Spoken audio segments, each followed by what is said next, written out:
White. Albert Clemens, present. We have quorum, all members present. Thank you. Do we have any public comments? No, sir, we did not receive any public comments. Review and approval of the minutes, regular board meeting Friday, February 6, 2024. I was wondering when I looked over this one, we had two sets of minutes. I thought maybe I skipped that in the agenda last time. I thought we could have done that, but I think that personnel changes, so the minutes were delayed, so we have two sets of minutes. That's correct. On a minute to review the minutes.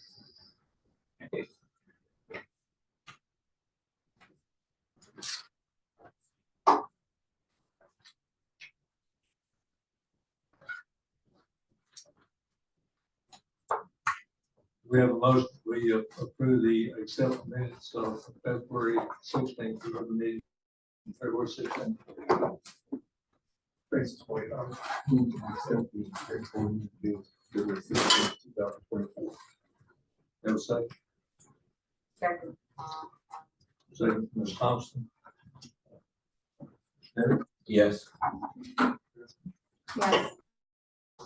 Thompson? Yes. White? Yes. Yes. Approved. 7 minutes for Friday, April 19th, 2024. Rose Thompson. I reviewed the minutes and minutes for the meeting held on April 19th, 2024. The approval is written. Don Lemon, I'll second. Second, review minutes, so thankful. One second, Mr. Davis? Yes. Ms. Thompson? Yes. Pierce? Yes. White? Yes. Robert Clemens, yes. We have a public notice, that's the first one, public notice as a just required. Posted, and it is a requirement for ESSA.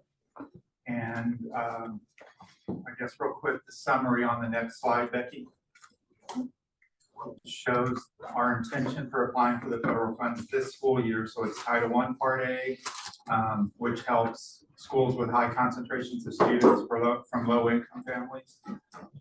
And to split using those funds, which totals $500,056 this year. I just added in a certain percentage amount. So for the majority of those funds, it is spent to staff our community and student and community liaisons at each campus. And then Title I Parts C, we're doing a service arrangement with TEA. I'm sorry, not with TEA, Region 20. But Title II Part A and Title IV Part A, because those are such small dollar amounts, we're rolling those up into Title I to also staff our district instructional coordinators. And so the funds are predominantly used for staffing with some compliance programming as well as instructional programs.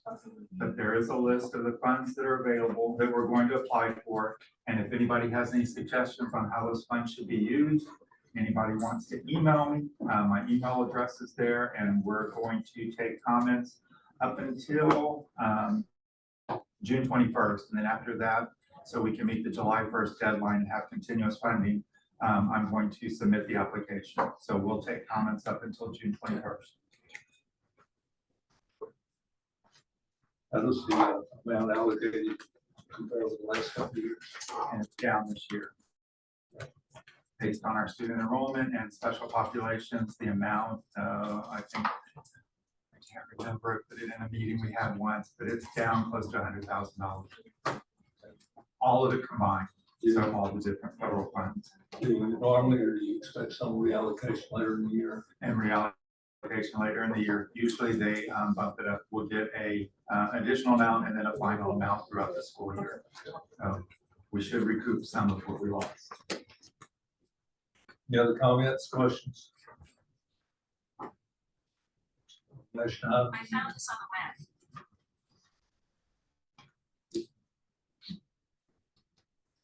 The next item on the agenda is Superintendent report.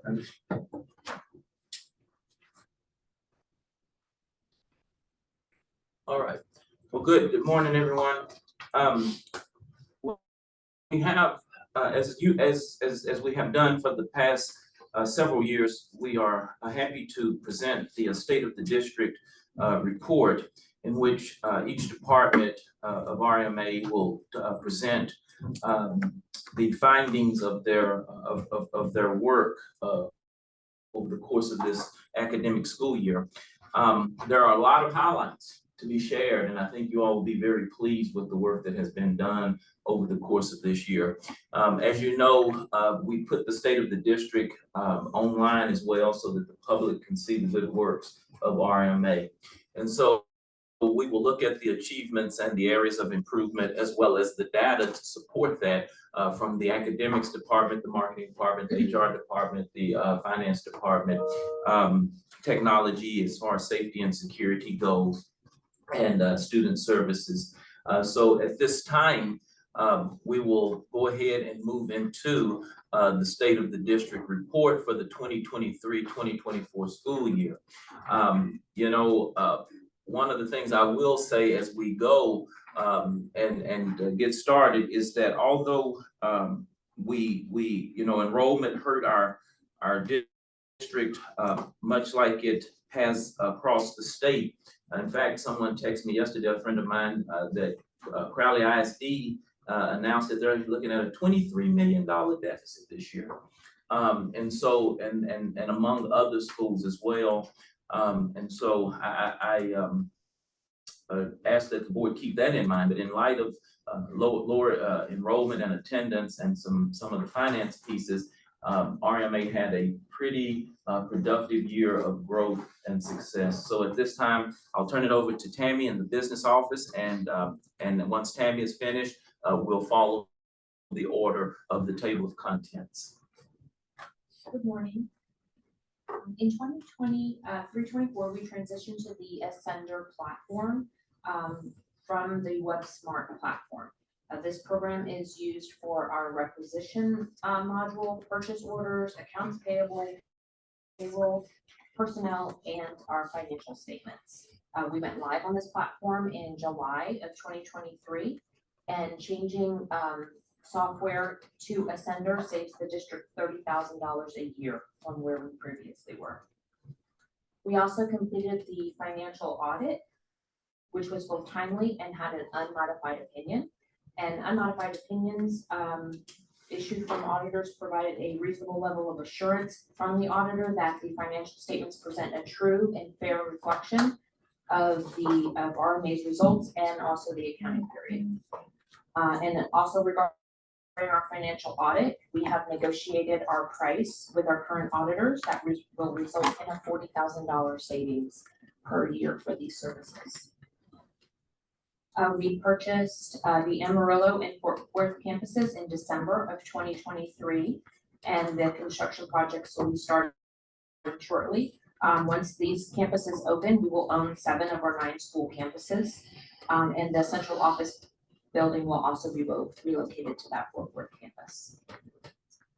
We updated our fiscal management policy to align with the newly released version from the Texas Public Charter School Association, and a finance committee meeting was conducted to discuss the changes that we will be reviewing later on the agenda today.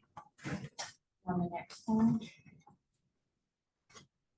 For the past 8 years, Richard Milburn Academy has achieved a superior rating on the Charter First score. The purpose of this Charter First scoring system is to ensure that charter schools are held accountable for the quality of the financial management practices that provide the maximum allocation possible for direct instructional purposes.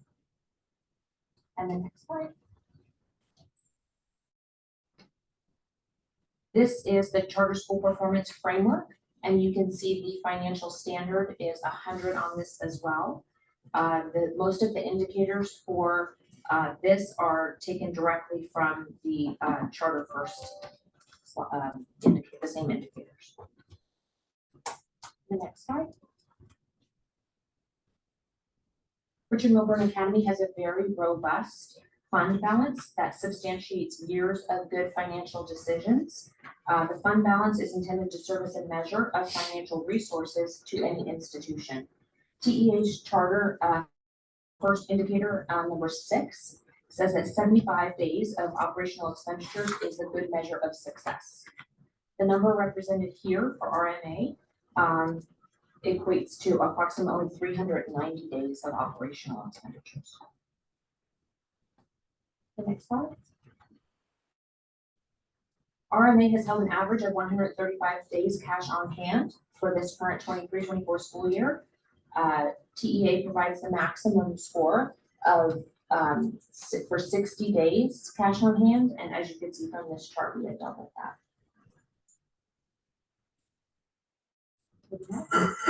Next slide. RMA receives nearly all of its total income from the Foundation School Program, which is our ADA, average daily attendance.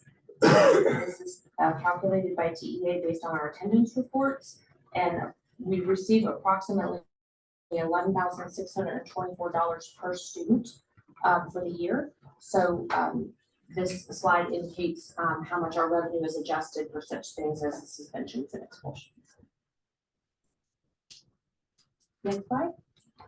RMA depends primarily on state revenue, as we just indicated, which is student attendance. This slide indicates the other sources of operating revenue, such as the federal grant funds that Jim just spoke about, the school breakfast program, and also a little bit of local revenue generated from our E-Break program. This will be the last year that we are using the ESSER funds, which is the Elementary and Secondary School Emergency Relief Funds. Those end, the deadline to expend those is September 2024.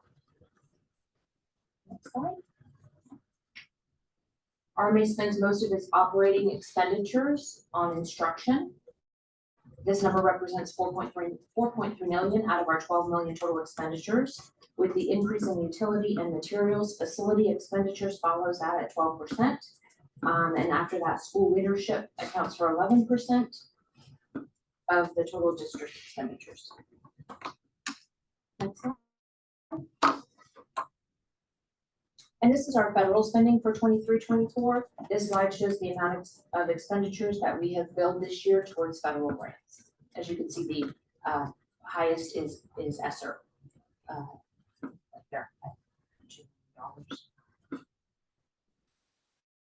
And that's it for me. And I'll be reviewing the operations portion of our business, which includes technology, school safety, and facilities. We'll start off with technology. As Tammy mentioned, we did undergo a migration from WebSmart to Ascender this year that was successfully completed in July of this past year. We also migrated our Pitney Bowes mailing systems to new FP mailing systems. We waited out our Pitney Bowes contracts, and this was the first year we were able to migrate these machines over to the same contract that we have with Xerox. So there should be some cost savings involved with that. We also added 178 new computers to student computers, which was purchased through the ESSER grant. There were also purchase of 18 ViewSonic 80-inch displays that were done through the T-Class grant that were added to the math and English classrooms. And we also, using the ESSER grant, were able to purchase 295 cyber acoustic headsets, as well as 137 Texas Instruments graphing calculators for our campuses. Next slide. Thank you. Moving over to safety and security. In the this past year, safety and security has been a huge focus for our department. We used the SPAT grant to upgrade to improve our alert system for emergencies. We also also added the drill manager feature, which automated our drill process. So that was a great addition to the safety department. We also used the 24-25 Safety and Facilities Enhancement Grant. We're improving the school perimeter fencing, replacing doors and added protective film to the exterior windows of our buildings. All that work is currently underway as part of our summer projects. We also have the 24-25 Safety and Facilities Enhancement Grant. The second part of that, which will add access controls and some vestibules that are much needed at a couple of our campuses. And then we also added maintain compliance with TEA safety audits. We completed 4 of our 3-year audit reports for several campuses this year. And we'll be doing 3 more next year, and we'll finish that up on the 3rd year. So we also completed all of our intruder detection audits, which we'll talk about a little bit later. Next slide. Safety and security audits, filings, and highlights. We completed our hazard analysis at each campus. Summer safety task, we completed our summer targeted partial safety audits, exterior door safety audits, which is an automated process that we added. We're trying to automate as many of these processes as possible. And then we audit submitted to Texas Safe Schools Center in September of 22 for our 3-year audit reports. We had 9 intruder detection audits. 1 campus required a corrective action plan, which we brought before the board. I will just state that we had one finding at 1 campus, which is pretty much unheard of for any district, so we did very well there. The annual safety and security audits, we have to go through this process every 3 years. Our last submittal was in September of 2022. On our current, oh, I'm sorry, Becky, you want to jump to the next slide?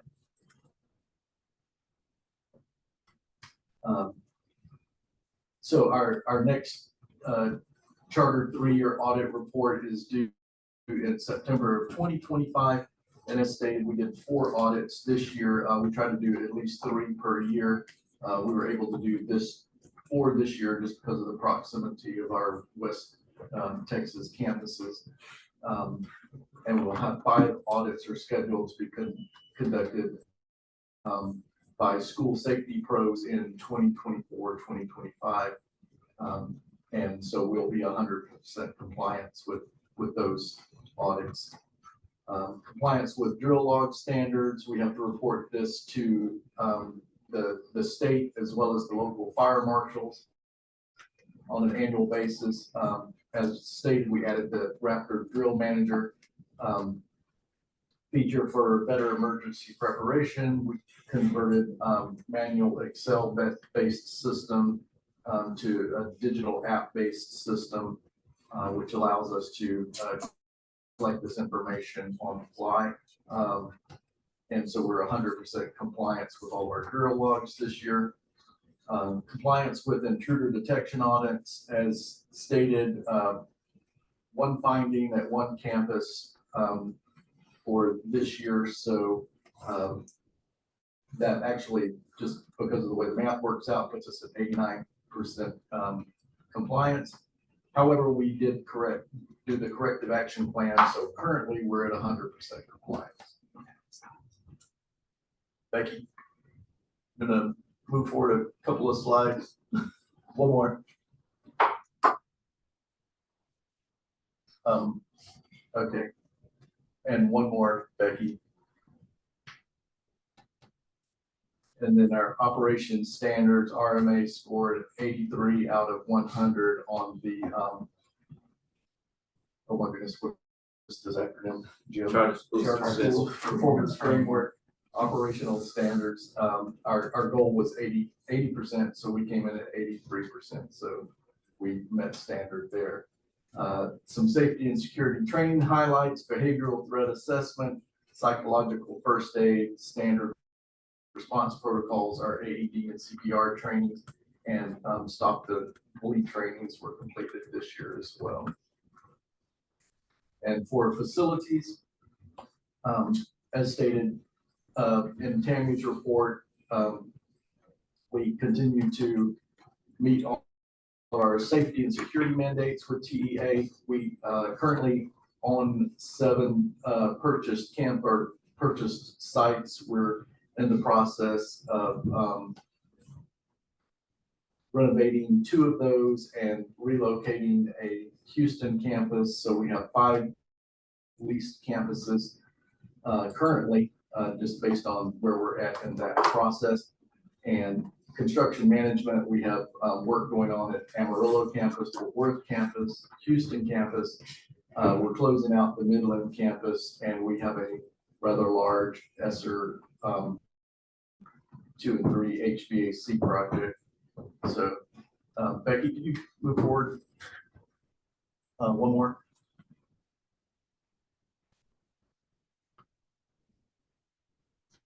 Okay.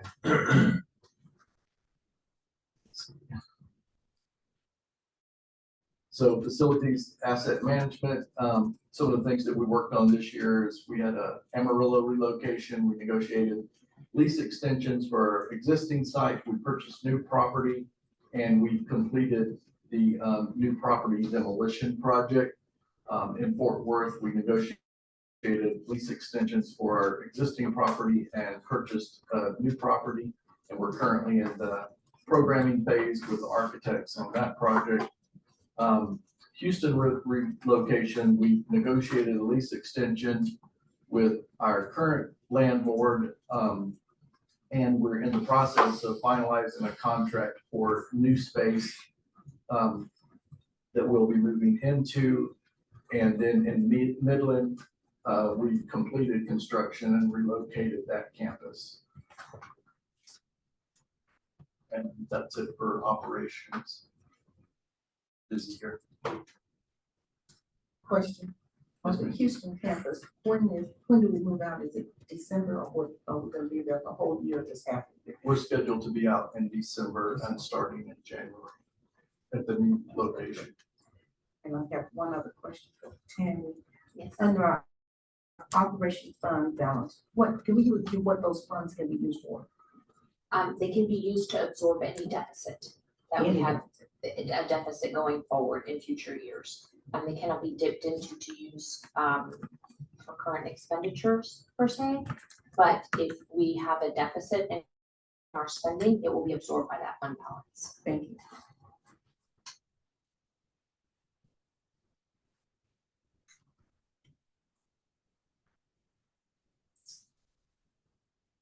That was it for me.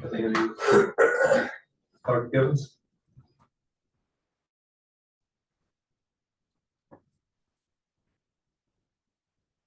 Dr. Givens, are you on? Yes, I'm here. Can you all see me? Yes, you're up. Okay. Hello, everyone. I'm very excited about our news this year. First, I want to say right now we are still at a 73 out of 100. It's because this year we did not get an accountability rating due to the pending ruling from the state court. Okay.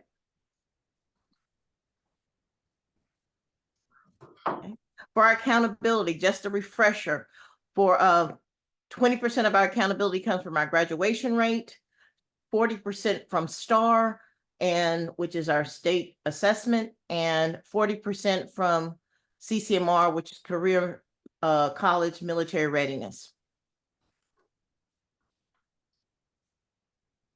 We're going to talk about our graduates for this school year. We had 302 graduating seniors this year. And let's talk about a profile. And this is how many graduating seniors we had on each campus. Okay. I am very happy to say that 96% of all of our graduates received endorsements. This is because our district is moving towards having all of our students graduate on a 26, as we call it, 26 credits in order to graduate. And so we have the arts and humanities, multiple disciplinary, public service, STEM, and business management. This is a big accomplishment. And it's reflected in the next slide, which is 73% of our graduates had graduated with a distinguished diploma. This is the highest diploma that any student can receive in the state of Texas. I want to do a standout and a special shout out to Pasadena, where 91% of their graduates graduated as a distinguished graduate. This makes them eligible, if they're in the top 10%, to be admitted into our leading public colleges, such as University of Texas, Hook 'em, and Texas A&M, Giggle. So this is really important, that distinguished level of graduation. Also, some big highlights as well. 92% of all of our seniors who graduated earned a career and college military readiness credit, a CCMR credit. Most of our graduates actually had more than one, which is great. 87% of our students obtained their credit through Texas College Bridge, but again, we're all about multiple paths. And then another big highlight is 73% of our special education students earned a CCMR credit. So I want to give a great kudos to all of our principals and all the staff that's on this call. Next is our state star performance, our EOCs. I hate you don't have the graphics. I had graphics, but I am extremely excited about this. We're breaking records around here. Last year we had a record year, but this year we blew it out the park. If you go to the next one, we went from 44% of all students passing STAR to 55% STAR passing rate. This has definitely set a precedent for this district. This is a score that has not been seen in RMA, and we are so proud of our teachers and our principals and our students. We really are. And I want to say a special thank you to the board, because anytime I've asked you for anything, you have always been supportive. Thank you. Okay, we're just going to go through. Verifies this data, right? Jim's Uncle Moses verifies the data. Yes, and so we have Algebra 1. We put in a lot of things to help support our math, and as you can see, we've gone from a low of 14 and back in 2022 to a high of 36. Thank you guys, really. Next we have and now algebra is no longer the lowest EOC that we have, and we have put things in place for this year to address language arts. Next we have biology. It's averaging about a 61 if you put in the spring and the fall administration for biology. Okay. Next is English 1. English 1, we had a very strong fall performance at 41, which was like double of any past years. And again, if you average both spring and fall, we're at around 37 for the year for English 1. And English 2, we are at about 33 for the entire year for English 2. And then US history, we're at 81 for the entire year. Again, look at where we've grown from 2022 at 51. We're now at 81% for US history.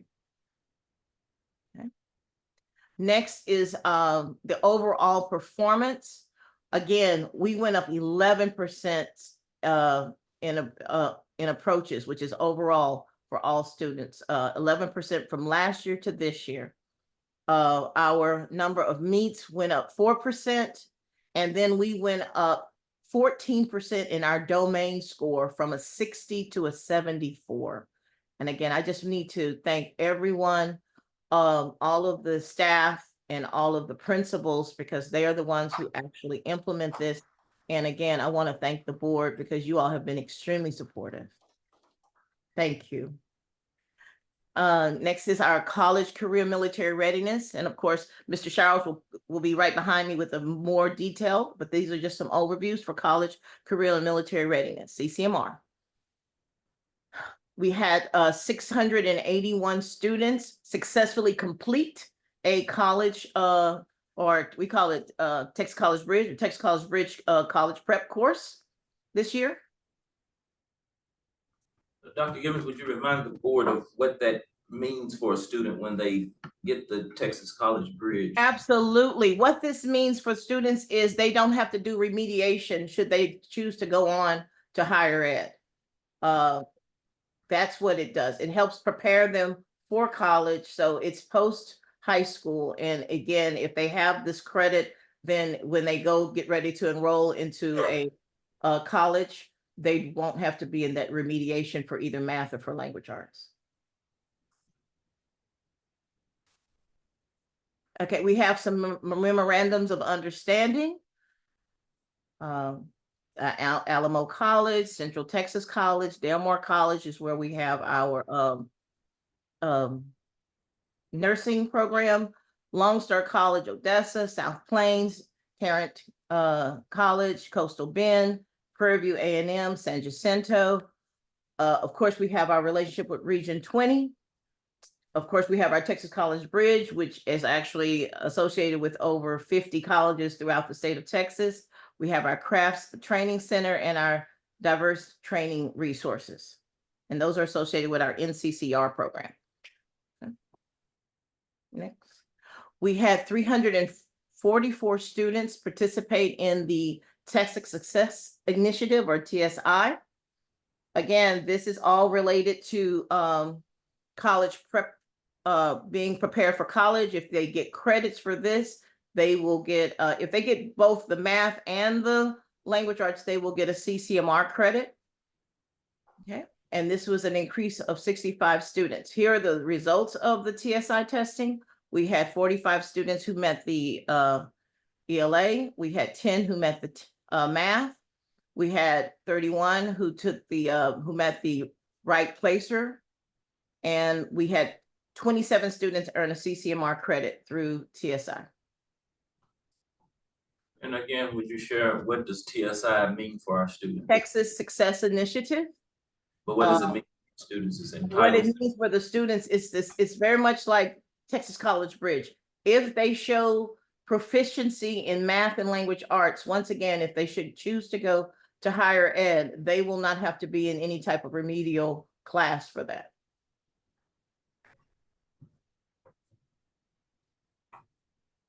And then we had 181 students who successfully obtained a industry-based certification, 3 as a medical assistant, 4 in Microsoft Adobe, 137 in the NCCER program. Again, that was one of the programs that you all approved this past year. Again, thank you, board. We had the EKG phlebotomy, 10 students, and OSHA. We had OSHA 30, we had 7. We had 1,717 students enrolled in CTE courses. And I'm going to carry it on to Mr. Showers. Thank you so much. One question. Under the memorandums of understanding, I know last year, Prairie View A&M, they gave scholarships and some other things. Did we get any other amenities from some of these other partners? I'm sorry, I couldn't quite hear your question. Did we get scholarships and some of those things added from Prairie View? We did get scholarships, but it was from our Django, one of our partners. We 2 of our scholars received scholarships from Django this year. Our company, does facilities. But as far as the other colleges, we have not. Unfortunately for Prairie View, and tell me if I'm wrong, Mr. Showers, but none of our students met the criteria to get. Yeah, that was the case, sir. Unfortunately, none of our- Criteria for the Prairie View scholarship, but I do want to brag on Delmar College. All of those students that you saw got the EKG and phlebotomy. They are now able to go to Delmar College because of our partnership for free. We pay only their minimum cost for application fees for Del Mar College. Thank you. Any other questions for Dr. Gibbs? No, thank you. Thank you all so much. Step up your game. You're not working hard enough to get this. Ah! Bye, sir. Well, good morning, board and everyone. We constantly hear the word CCMR. It has become a familiar term across the district, which includes college readiness, career readiness, and military readiness. During our 23-24 school year, CCMR was centered around preparing students for life after graduation. The district as a whole has rolled out some huge initiatives that supports not only curriculum, resources, programs, and activities. All of these help us to give students the tools they need in order to be successful after leaving Richard Milburn Academy, whether they choose a pathway to college, workforce, and again, military. I believe it's no secret that CCMR has been integrated into our everyday culture from the district level. As you can see, it will be outlined in our strategic plan all the way down to the campus level where our principals, our counselors, designated staff are the ones who are making sure that not only the strategic plan, but also partnering with our partnerships, all of these initiatives are carried out.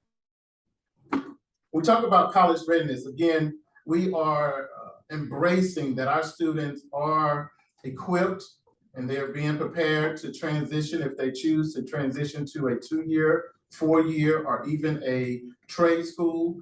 They are being prepared to be what we call college ready. One of the ways we do that, like Dr. Gibbons had mentioned, one of our big platforms is Texas College Bridge. Next slide, Becky. Over 550 students participated in the math, 615 participated in the English. We had over 40 students participate in the TSIA. All of these components help students transition into a 2-year college. I wanted to kind of clarify some things as well when Dr. Anderson just asked about the TSIA. In the state of Texas, all high schools are required for students to enter into, whether it's a 2-year college or a 4-year college, to do the TSI. It's just like the ACT or the ACT.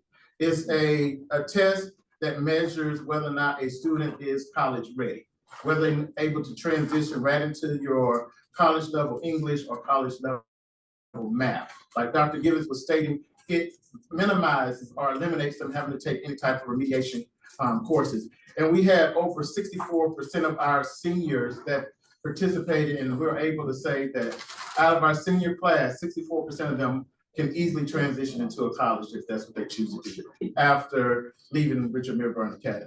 Starting in 10th grade, we allow and afford students the opportunity to register for dual credit courses.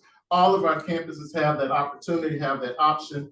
We have partnerships which allow students to not only take courses, their high school courses while enrolled at RMA, but also take dual credit academic courses at our partner community colleges. And it's a work in progress because 4%, we have increased from previous years, 4% of our students now more are taking those dual credit opportunities. And we look to see that number continue to grow. Over 90% of our students have been confirmed with a 4-year graduation plan. That's continued to increase, working with our counseling team. They meet with our students, whether it's in a group form or individual, and map out their 4-year graduation plan. 100% of our students are completing course selections. We're now making sure that our students understand what courses they're taking for term 1, 2, 3, and 4. And we found out that when students are part of the process, when they're part of the conversation, that retention increases, them staying on target, graduate increases too. So we start seeing how this even impacts our graduation rate long term. Again, over 450 students this past year participated in college readiness programs. college campus tours and presentations with universities, community colleges, and other external stakeholders. And then RMA provides all graduating seniors an opportunity to apply for free application of federal student aid, which is our FAFSA and scholarships. Next slide. I just want to give you some numbers as it relates to all of our college readiness initiatives. Dual credit, we had over 70 students participating in dual credit this year, 450 students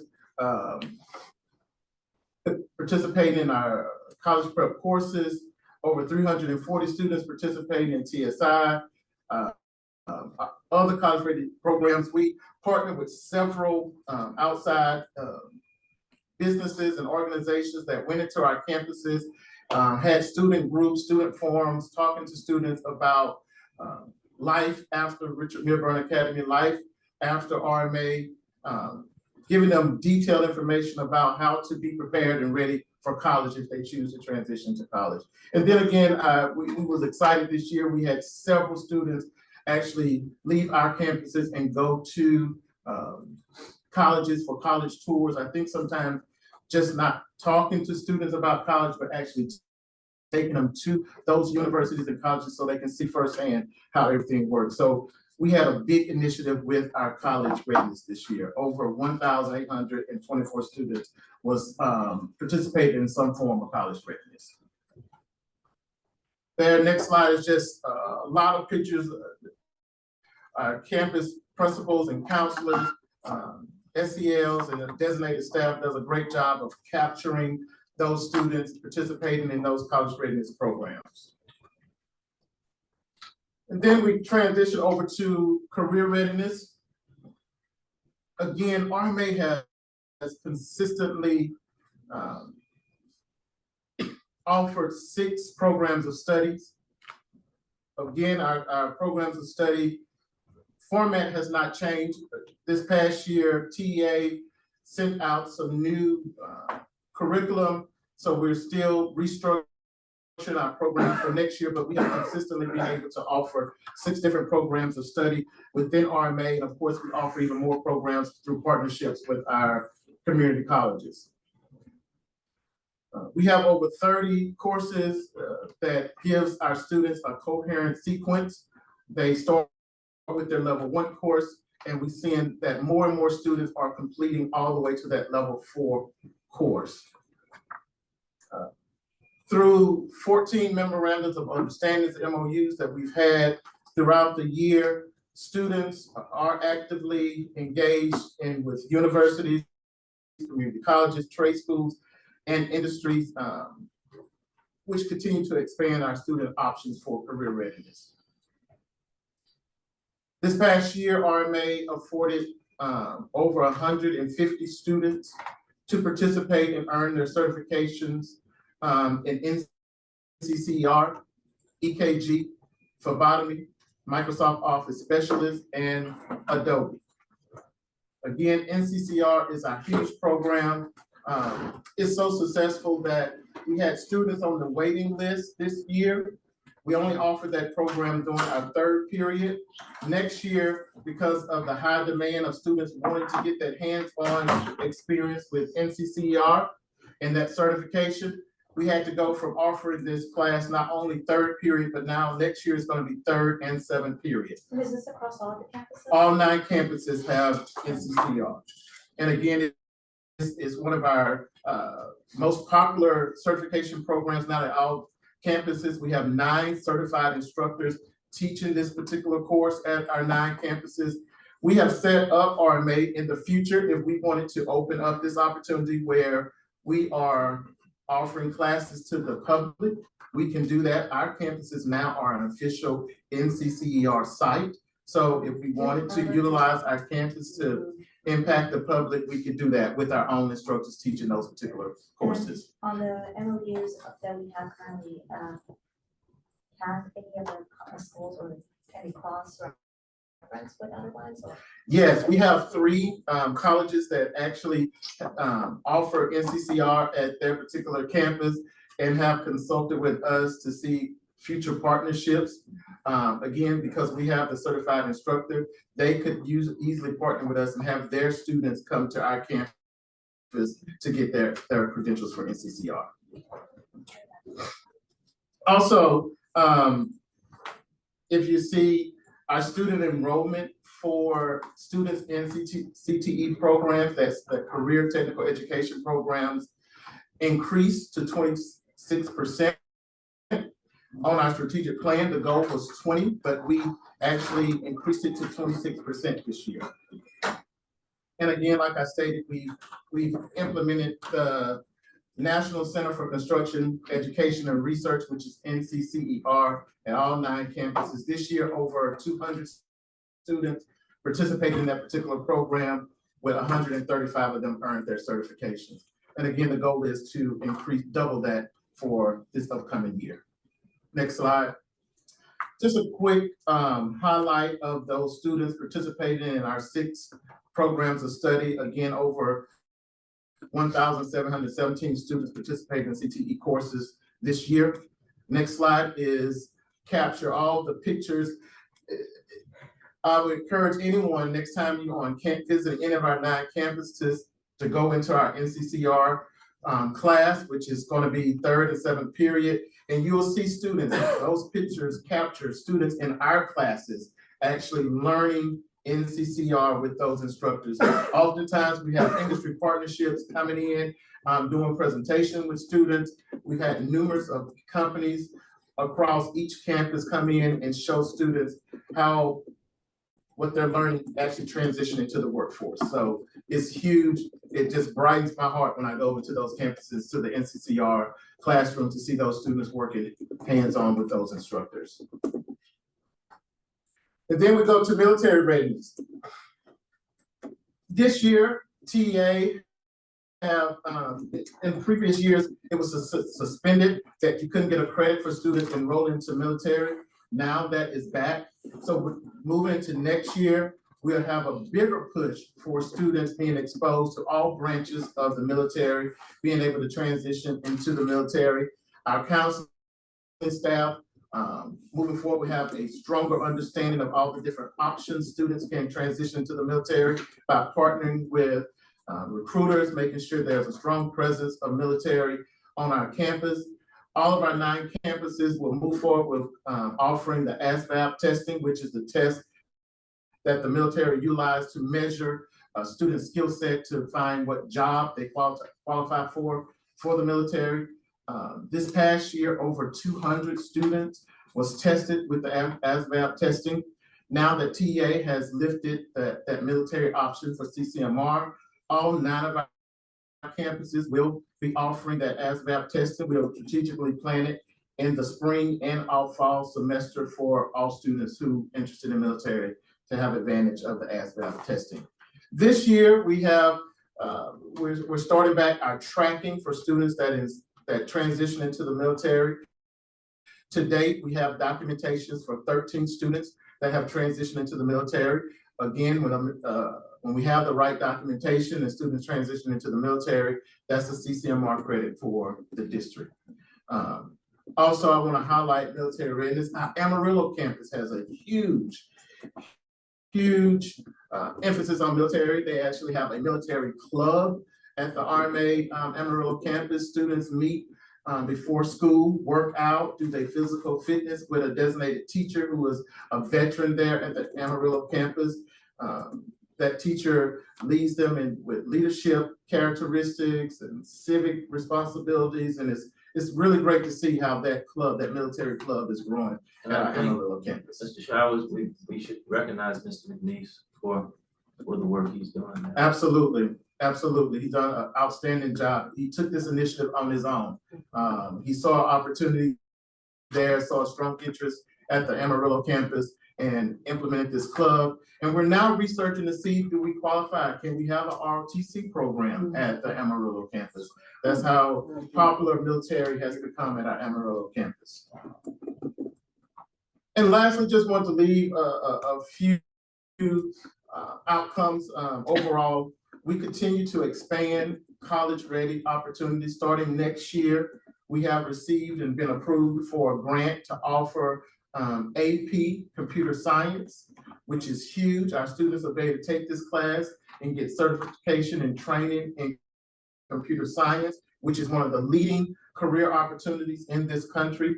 There's a strong emphasis in the grant for young ladies to learn this skill set, computer science. So we have selected one of our best teachers in RMA. All of our teachers are good, but we selected Ms.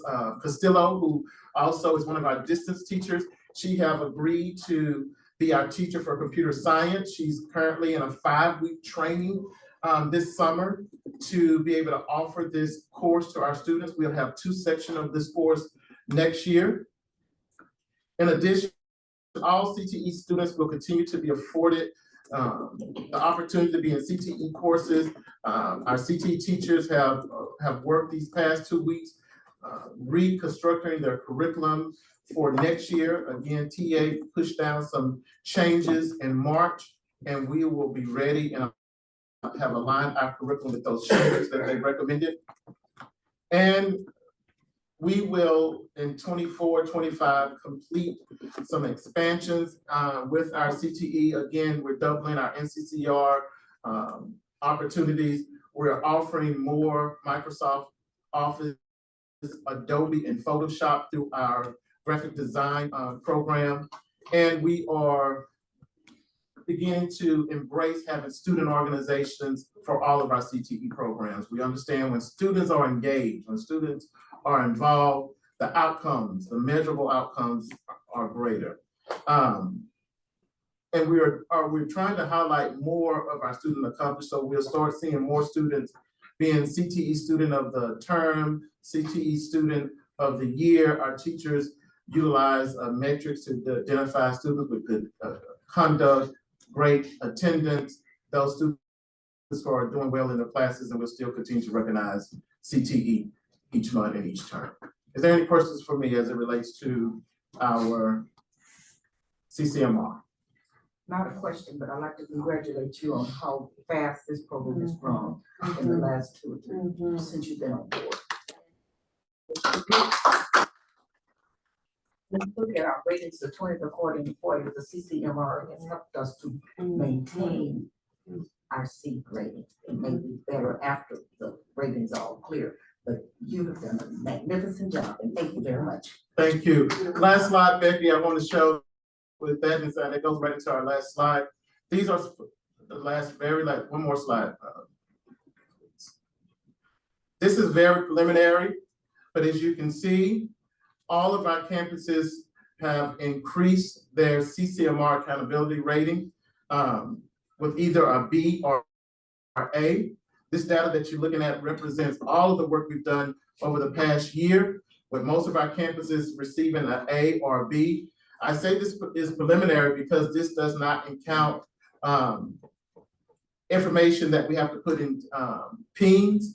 So this rating only can increase for our campuses, not decrease. So some of our campuses that's a B could easily be an A once the official report comes out. So overall, we've done a great job as a district with CCMR. And can I add? Oh, I'm sorry. I also wanted to add this, and also I definitely want to thank, Mr. Showers for his outstanding performance. That's why we had to bump him up from being a CTE to CCMR, because, what he's done has been a lot more than just CTE. But I also wanted to announce, and then forgive me if I didn't hear it, but we also were awarded through the LASSO grant, which gave us that AP computer science class. We also were awarded early college for Corpus Christi's campus. So Corpus Christi's campus will become an early college, high school site. We're going to be working on that starting this year. We got that grant, and we're going to be working on that this summer to get that program put in place with Del Mar College. So just so you guys know, that would be the second early college in the area. We need, actually, there's not one in Corpus Christi, but Rocktown is one that's actually has the early college accreditation. And so it's really, It's a huge impact for the city of Corpus Christi and RMA for us to have one of our campus being designated as an early college high school. Beautiful. And are there funds related to us being an early college site? Maybe next year, yeah. Okay, that's good. Wonderful.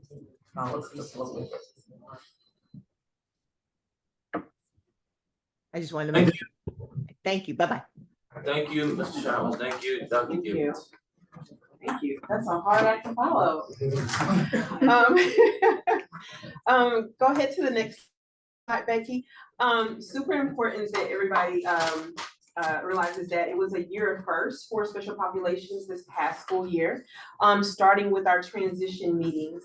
We capitalized on the research that if a student with a disability can see what's next after high school, they tend not to self-sabotage, meaning they're working towards that graduation.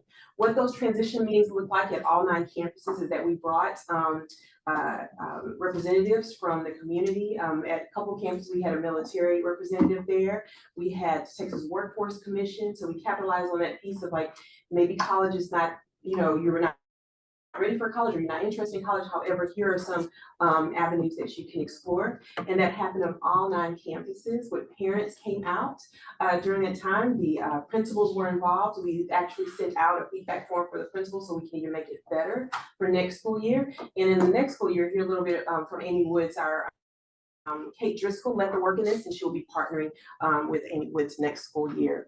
The other thing we did, which was a huge win, although small for our, we reached was small for our emergent bilingual population.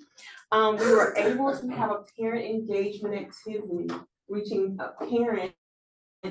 Our emerging bilingual students on 2 campuses, Lubbock and Midland campus. It was a beautiful, beautiful time. The person that led that work is a teacher, ESL teacher, newly hired on Lubbock campus, who happened to be bilingual, which is beautiful. Again, capitalizing on that research, bringing the outside in for our students, and in particular, our emerging bilingual students, of educating the parents on the options those students have outside after they finish here at RMA.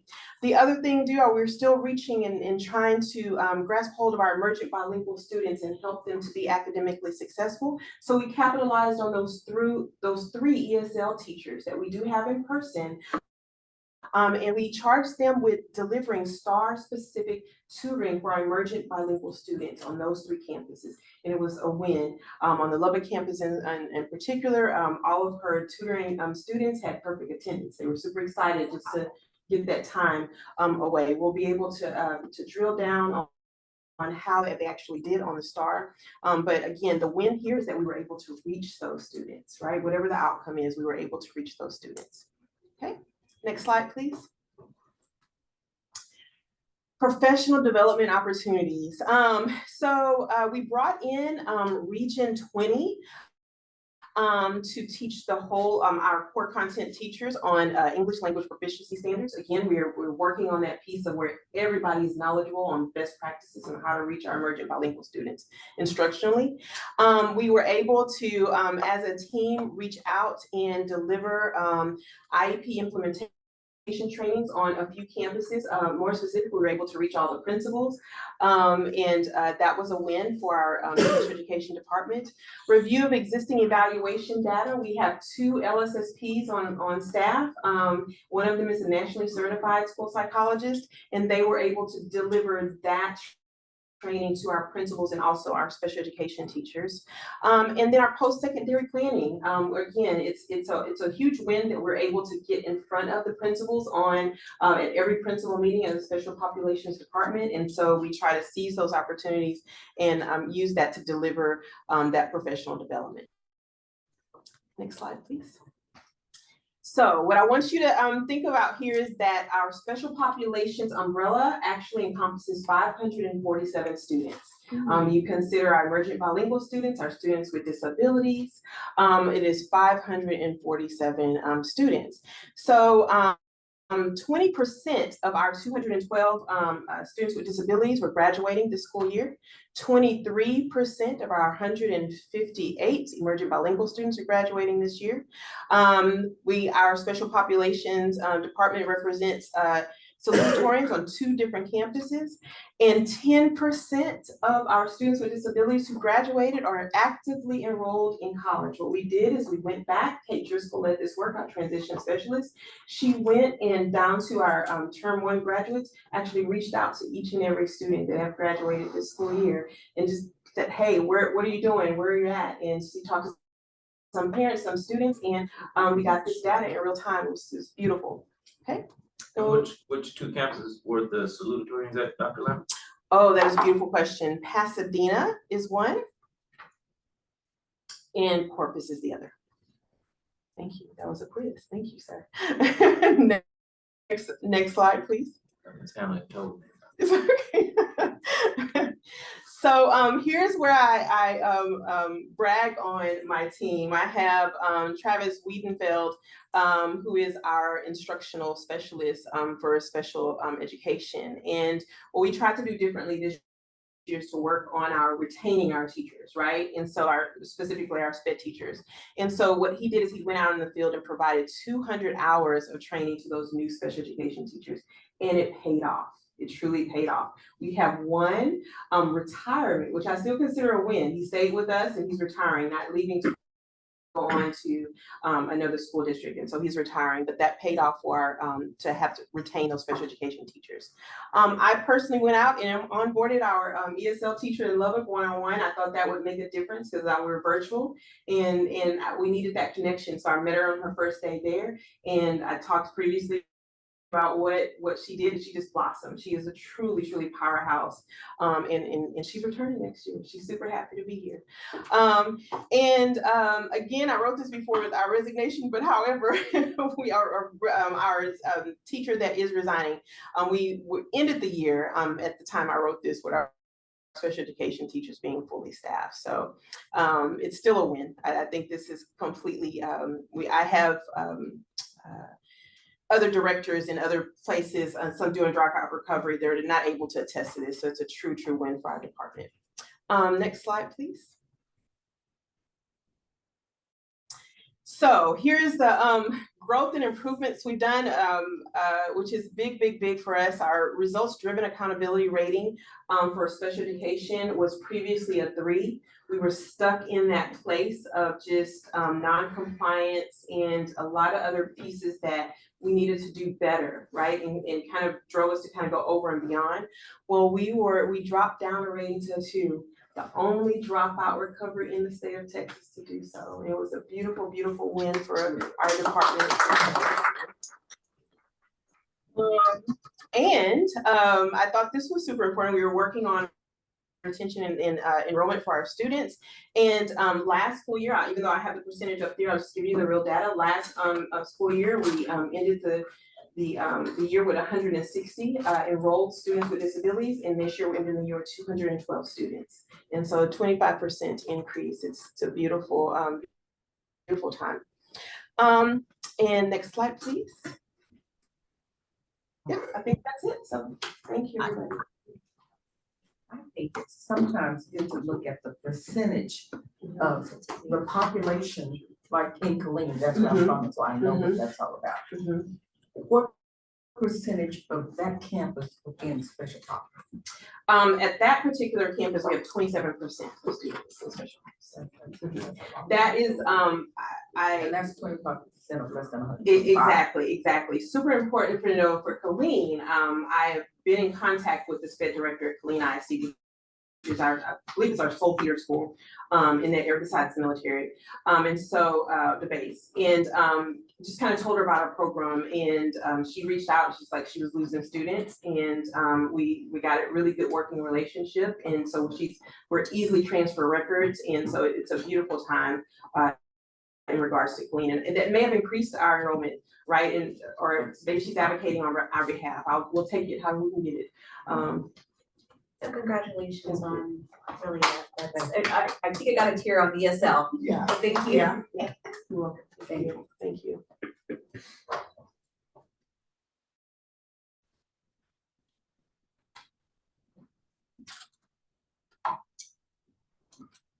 Enrollment and attendance. Yes. Next slide, Becky.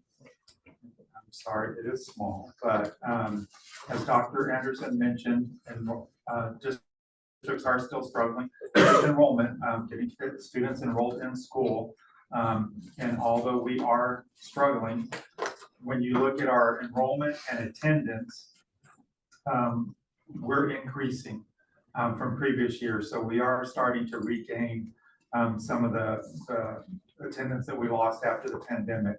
But for instance, in this school year, compared to last school year, which attendance was at 75%, this school year, based on our enrollment, attendance is up to 79%. And then attendance, when you look at when you look at average enrollment compared to retention. So this school year, we've enrolled 2,927 students. And of those 1,753 students finished out the school year, which is 2% or 0.2% increase over the previous year. So we are starting to enroll. Although we're enrolling fewer students, the students that do enroll are staying with us longer. We're retaining those students. So hopefully that will continue to show improvement over the next school year. The bottom left is just student interest in enrolling with RMA, and that continues to increase. We've had, and because we moved to Ascender this year from WebSmart, the application process is a little bit different. So 1,808 applications were started this school year and completed. And that's providing us with an average enrollment of 1,423 students. And the next chart shows just the Texas Academic Performance Reporting System, which is a lag year. So it is a year behind in the information that we're provided. But as you can see, this school year, the attendance rate was significantly increased from 68% to almost 73%. Chronic students who are chronically absent did slightly increase from 78% to almost 84%. So that's what we have to work on, is just the students that continue to be absent for more than 5 days during a term. And then the dropout rate, though, that was significant. Dropout rate did decrease quite a bit from almost 31% last year to 24% this school year. And then the next slide is just some student demographics. And it's unusual that last year we had our significant increase was in grade 12 students, which we had 33% increase from the previous year. This year, it reversed, and it's grade 9 students that increased by 25%. Which, Jim, reminds me, that's what we went to Austin for years ago, to get the age lowered. Yeah, and so being a dropout recovery. because we were seeing drop-in out at an earlier grade level. Yes. Yeah. And then just the ethnicity groups has maintained over the past several years. It hasn't shifted significantly. And then gender, that was unusual. This school year, last school year, the males decreased by 10%.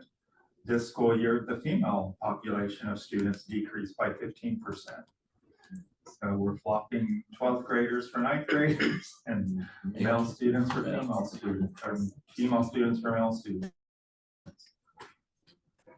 And the last piece is just the special populations, which Dr. Lambert mentioned.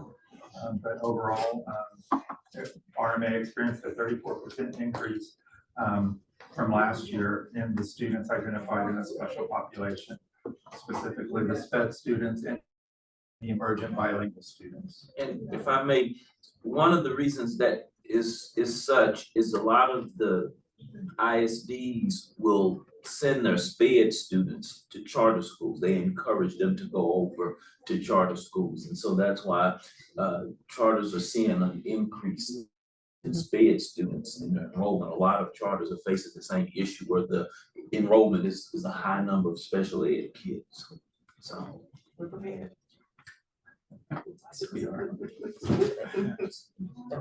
And that's. May I add about SPED?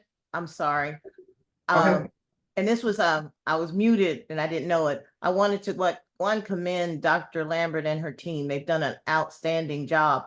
And I wanted also to highlight something else, that 69% of our SPED graduates graduated with an endorsement on a 26 graduation plan. That is huge, that our special ed population is doing that. And again, as I stated earlier, 73% of our special ed graduates graduated with a CCMR. And that's because her team is diligent and thoughtful and methodical on how they truly support their students. And I had to say that publicly. Thank you. Thank you. The arts reflected all of that also. I don't believe from you.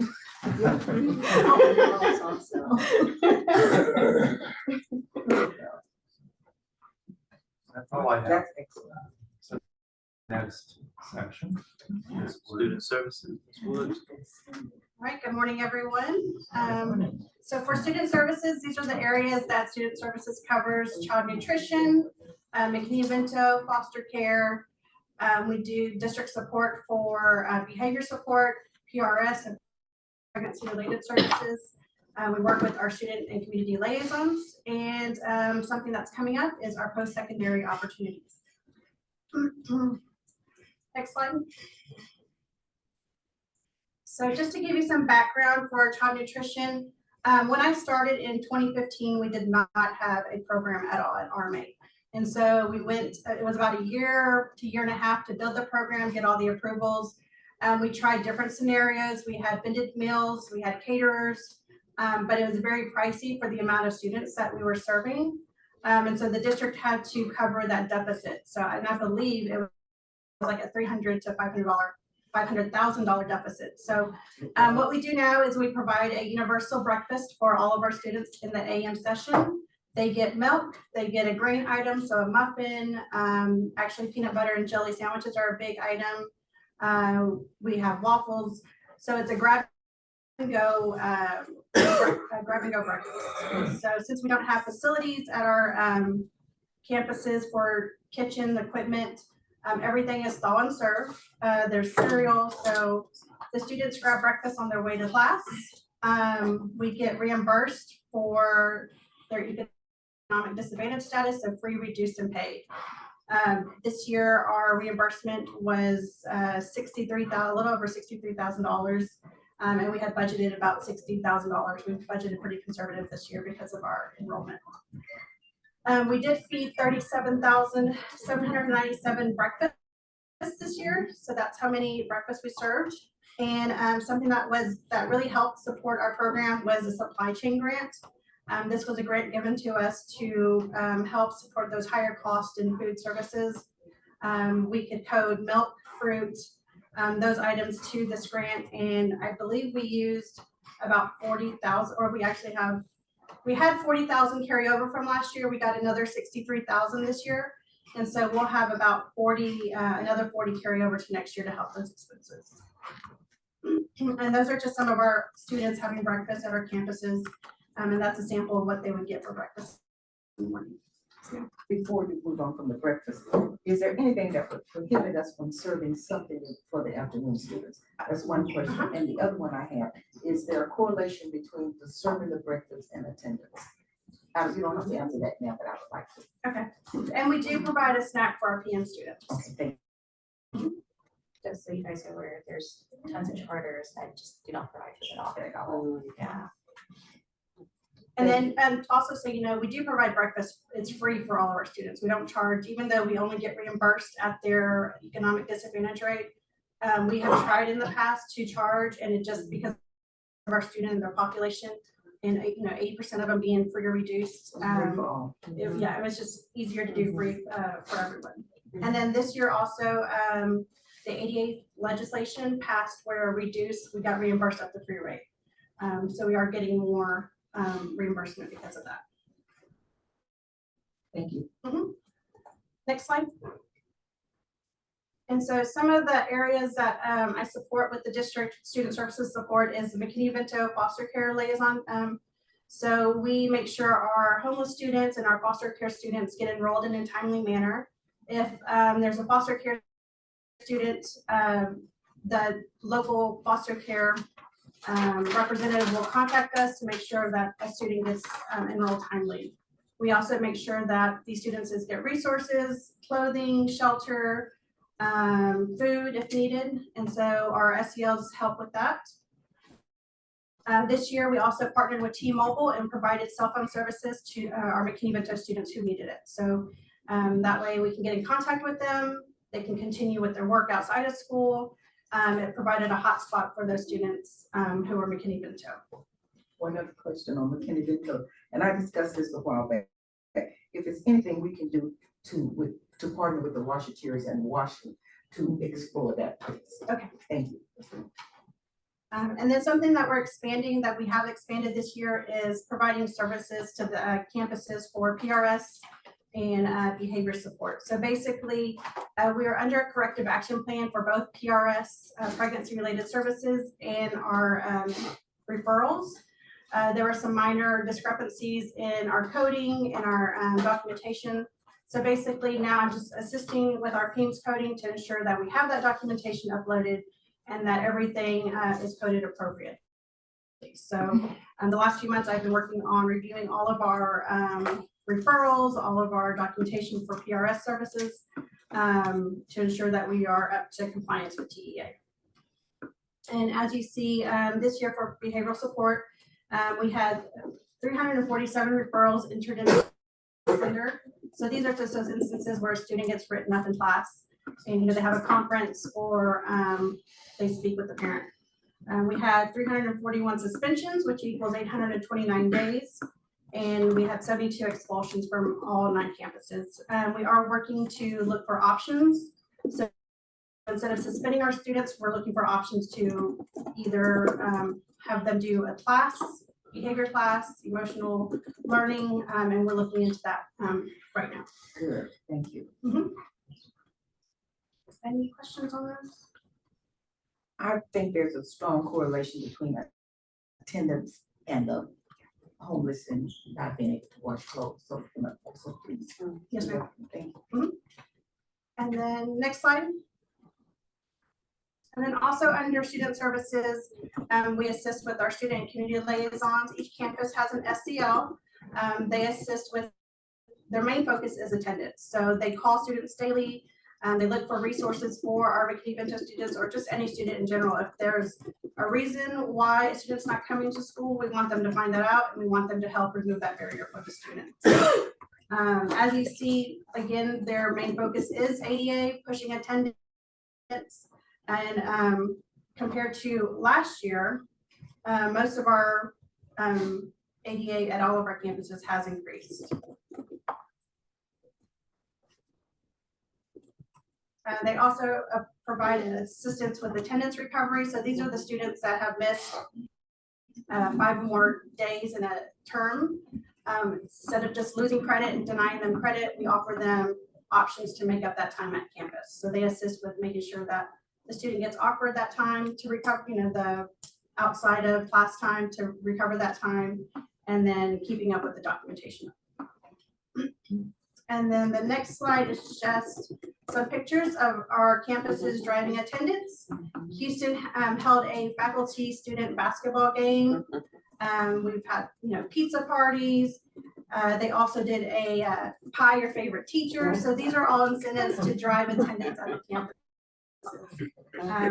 We also have guest speakers. Many of our campuses utilize guest speakers just so that way they can see options after high school. So get your diploma and you can go become a welder. We've done beauticians come to talk to the students. So just trying to figure out ways to motivate the students and get them to keep coming to school. So, and then with our SELs and of course our principals, they really work with our communities to find resources for our families, anywhere from healthcare, financial aid, career planning. Just a few examples, like I've mentioned, Milan came to Amarillo to talk about their program and becoming a hairstylist We also have, what was the other one? The city bus. They work with Amarillo, or actually I think it's Lubbock, to provide bus passes for our students. And so these are just a few of the resources that our campuses across Texas have partnered with.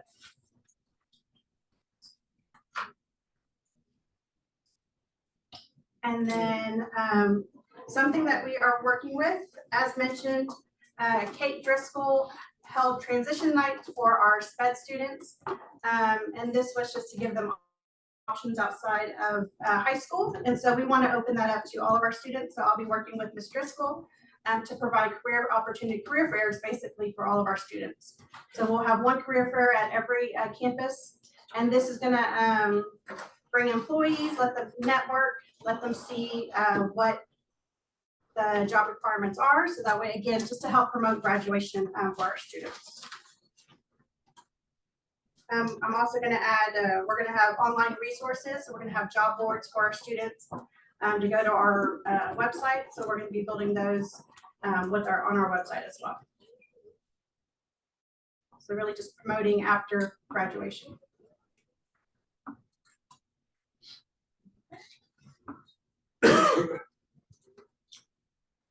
Questions, comments? Thank you. Human resources? Okay, so we have a job posting overview. We've posted 87 jobs this past school year. We received almost 1,000 applications just to the district site. That doesn't include any other site that we post at. And our posts are up and vacant for an average of 42 days. We of course have a couple of hard to fill positions that may stay open longer, but typically they're open for no more than 42 days. We currently post at all of these different locations here and are hoping to add LinkedIn later today in this meeting. Next slide, Becky. So we have some district metrics here where we saw a decrease in our attrition. We saw a stable retention rate, and we did lose a couple of employee positions with some moving around that we did and consolidating. In regards to attrition, a healthy rate is between 5 and 15, and we are at the lowest we've ever been at 25% this year. So we are slowly but surely making our way down to a healthy attrition. Next slide, Becky. Our teachers here at RMA typically have at least 9 years of experience when they come to us. They'll stay for just over 3 years now. You can see through the last couple of years where we started implementing our strategic plan initiatives and working to improve the climate and culture. Now that we've been fully implemented and are going, we've seen a good solid increase in how long the teachers stay once they get here. The average time that teachers will typically stay at places is between 5 and 6 years. We're right now between 3 and 4. When we started this whole when we started the original strategic plan, we were sitting under 2 years that teachers were staying with us. So we've seen really good increases there. Next slide, Becky. We, of course, as you would expect, did have a few complaints this year. However, we have the lowest amount of staff complaints that we've received in the last 4 years here. All of them were able to be resolved at a level 1, which means the HR department met with them, we talked with them, we worked through it, and there was no need to appeal and to bring that to higher levels. So we were able to satisfy all of those complaints relatively quickly with good results. And the next slide, Becky. Of course, as you guys know, for our teachers, because we're charter, most of our positions our teachers are not required to be certified.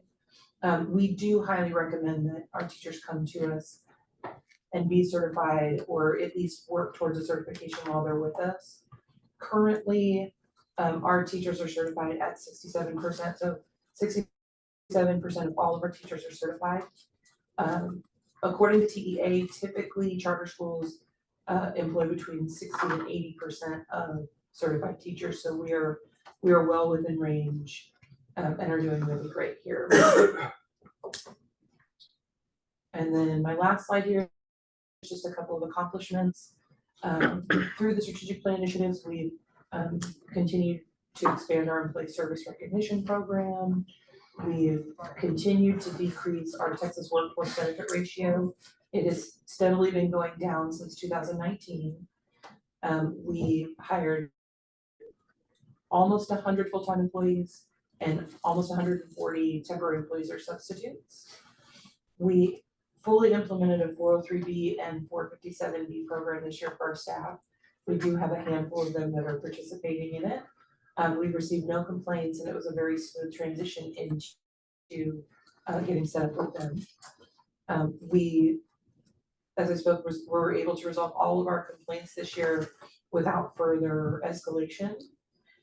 At the annual meeting last year, the board approved a handsome stipend package to broaden the ways that we can help compensate our employees when they when they grow themselves or grow the students. That has been super successful. One of the stipends that we implemented was for teachers to receive a designated amount based on the amount of students that pass their STAR testing. And we've seen a huge increase this year. I don't think it's from that. I think it's all the great teaching they're doing, but we will now be able to offer that to more staff than what we could previously because of all that work that they're doing. And then I've also created a SharePoint for our supervisors that will be implemented here in the next few weeks that will be serve as a resource for them to look at their different HR pieces and have standard letters and forms and tools for them to use and a way for them to communicate and collaborate where we can all kind of grow ourselves as good leaders and successful supervisors. And that is all I have. Good morning. This year we had an increased focus on raising awareness through branding our logo and school name. We've incorporated branding and for all of our shareholders, faculty, staff, parents, community members. These are some of the ways that we've used to educate others about RMA. We did I won't read them to you, but just to highlight a few, we've continued our digital presence. We've continued the commercial coverage throughout the school year. We did digital marketing ads through banner ads and things that show up underneath on news station and newspaper websites. We've sent postcards and mailers. We've been featured through TPCSA as using a video of the students that represent charter schools. So we focused quite a bit on increasing awareness for the district. Next slide, Vicki.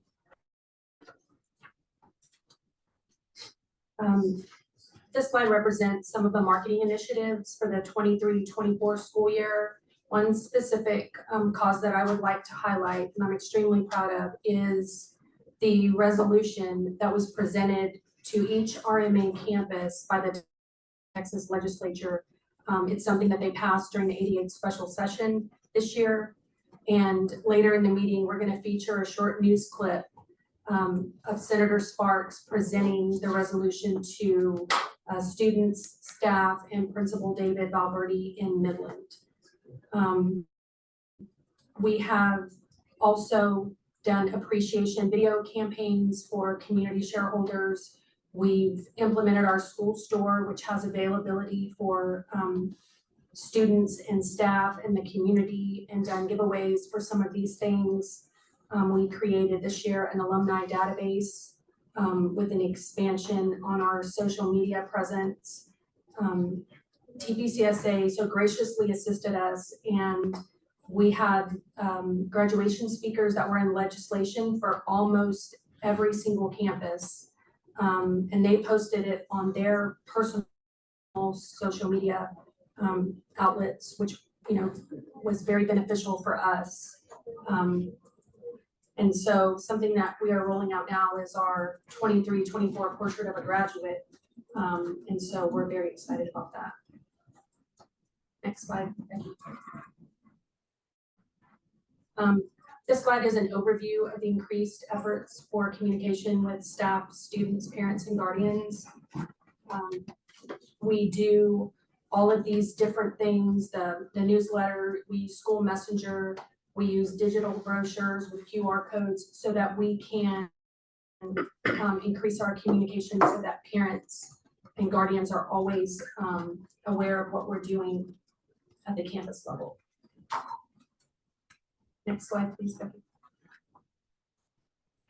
This is the data that was collected, and it represents how students hear about RMA based on information collected during the application process. And I do want to say, her name hasn't been mentioned today, but Sylvia is a huge backbone of our organization. She assisted greatly with retrieving and implementing this information for the district at every campus. And so she is greatly, greatly appreciated and is one of our unsung heroes. As this data shows, the largest way that people hear about us, which we've spoken about often, is word of mouth. We had, and the information that we collected was from over 2,700 students. And those are just the people that filled out this information on their application because many left them blank. 445 used word of mouth to retrieve information about RMA. Student referrals was 205. Our website, which I'm going to get into a little bit more detail on the next slide, was 362. Many wrote other. And so I'm wondering if we should take that category away for next year. That's something that Sylvia and I have spoken about. So I just wanted to give you these numbers so that you could see what we were looking at as far as information collected for how people heard about RMA. Next slide, Becky. Okay, finally, these numbers represent our data that we collected during online and digital interaction with prospective families looking at RMA as a solution for their child's education. We have 3,660 Facebook followers, which is up 19%, and that is on our district page. Every campus has a campus page, and we're gonna increase our presence with those for the next school year. The average Facebook post reaches right under 2,000 followers. It does provide insights for us for each of our posts that we place there. Our Twitter followers are up 10%, and our Instagram views are up 21% as far as interactions. We received 30,958 page views just during the month of May on our website, with a whopping almost 52,000 total website views for the year, which has almost doubled since last year. So this will conclude my presentation unless anyone has any questions, but we are remaining diligent in getting the word out. That's a lot of work too. Thank you. I also wanted to thank Carrie. She put this entire presentation together. It took a lot of time and she got it from a lot of different people in a lot of different ways. And so it looks wonderful. And thank you, Carrie, for all the work that you put into it.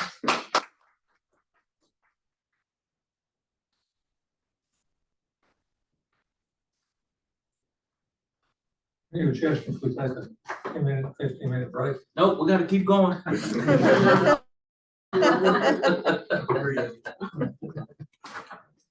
back at 11:45. Yes, sir. Can I close out the state of district before? I think Carrie was the last one.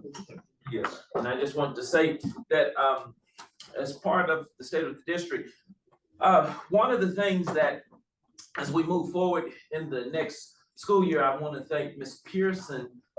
She introduced me to Adriana, and we've met with her and Carrie and I have vetted that, and we're going to be bringing a partnership together with her to take over the help of the foundation, because I won't say names, but the persons that we were working with have been far from acceptable in the company, and so we've stopped payment, right?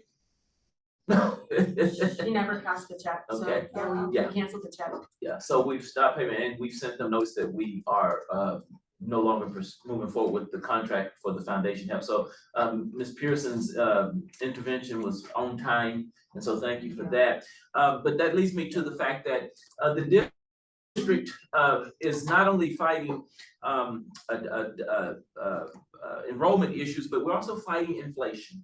And so as we move forward next year, all of the services will continue to be impacted by inflation. Carl and I had conversations that a lot of the companies that we were able to get 3- and 5-year contracts with are no longer offering those because they are so uncertain about costs. That they can't commit to a set price for that, a number of years. And so one of the things we will be looking at, and my focus for next school year will be more on grants, because I've said it for years, we continue to try and live off of welfare, and everybody can't eat off of welfare, the students, the staff, so we have to figure out a way to start getting grants in. And there are a lot of grants out there. It's just the fact of finding someone that's knowledgeable and to help us. And that's where Adriana comes in as well. She has stated that if we find grants, we can work together to find grants that the district can capitalize on. And so I'll be encouraging all departments in the district also to look for grants, to constantly be on the lookout for grants that we can use. I know Amy found one this year, and I'm grateful for that, with the nutrition services that paid for some things. And so that's grateful. And Carl, and that was outside of TEA, is that correct, Amy? That was outside of the Texas Education Agency. It was through it. Okay, was it through? I thought we had one that was. The previous year, we did get a equipment grant. Okay, yes, that's the one I was thinking. So the equipment grant, but most of our grants have come through TEA, but we really have to go about the business of finding outside grants that can help us, so that we can continue to be a sustainable district. And so I want to thank all of the participants that participated in the state of the district. As I shared with Ms. Thompson, I know the board pushes or passes a lot of pieces. We bring all of these things to the board and ask you to approve them. And when I came on board, I thought the state of the district would be a good way to tie it together for the board to see the fruit of the labor and what we're asking, how it all comes together, how it ties together and benefits students.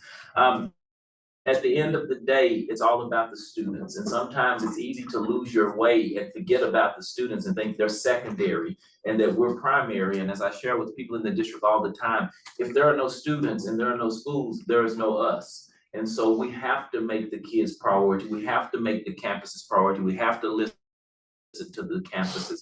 And so that's what we try and do. And I thank you, Dr. Lambert. I thank you, Christina, Tammy, Carl, Jim, Mr. Showers, Ms. Woods, Ms. Rain, Dr. Givens. I'll even include you, and all of those that's not here, including Sylvia and those behind the scenes, Diana Rios, and I get to call in names and you forget someone, but everyone has played a role in the organization in making this year successful. And although our enrollment's down, I just wanted the board to know that everyone in this district is committed to working hard to ensure that the district is moving in the right direction. So my hat's off to each of you and my much appreciation to the board.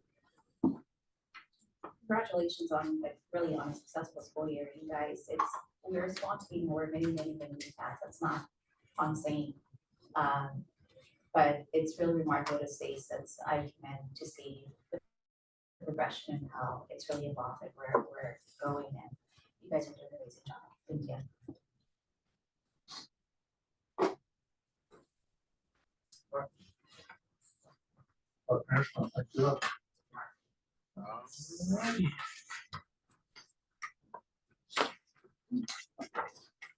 All right, contracts. As you can see, it's time for us to ask for the contracts that need to be ratified and approved. And so if you would, Becky, please scroll down. we're asking the board for approval of these two contracts, Study Island. And Dr. Givens, are you on to talk about what Study Island is? Yes.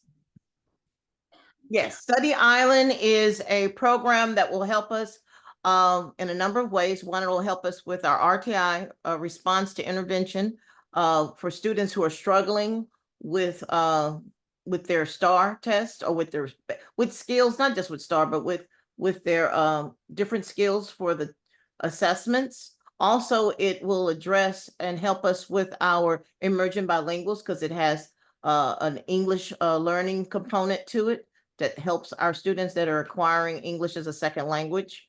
So it kind of helps us in multiple facets. Under this, do we pay for it by student? I haven't looked at the contract. And if possible, could we do something to encourage parents to participate at a home base? Well, I guess we could, but it's an instructional piece for teachers to help reinforce the different skills that are being taught in the classroom.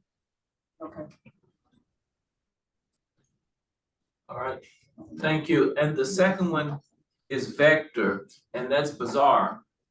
Is that correct, Carl? Is the renewal for our Bazaar who handles our technology needs throughout the district. And so, did you want to talk a little bit about that contract? I can talk a little bit about that. So as you know, we've used Bazaar for years, and Bazaar was merged with a larger national firm, Vector Communications, I think is what they're called, and our Vector Solutions. And so while our costs did not increase this year, the amount of service that we have available to us has increased just because of the merger with them. This is one of the organizations. We reached out to 5 different technology groups to get them to bid on this. We had interest from one, and out of the 5, only Vector turned in a bid. And this is also one of the areas where companies are very reluctant to sign longer 3 or 5-year contracts. So we feel that this was a very good solution for us going forward for this next year. So those are the 2 contracts for approval that we're asking the board to approve.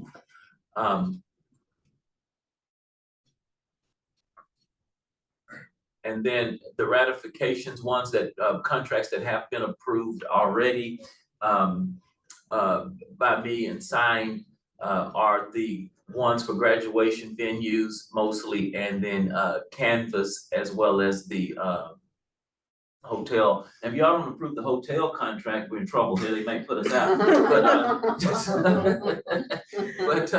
But so you see there the Killeen Arts and Activity Center, which was for their graduation, White Settlement ISD for their the Fort Worth campus graduation, and then Instructure, which is Canvas, which is one of the platforms we use for the online for the students, and then the Embassy Suites, which is for the San Antonio. We have a motion to approve the. I'll make a motion. Donald Nemick, I move the board approve the contracts listed in Exhibit 1 and ratify the contracts listed under Exhibit 2. Francis, point out that the motion. We have a motion, second, vote. John? Yes. Yes. Yes. Francis Ward, yes. Clemens, yes. Motion passed, approve the contracts. And Mr.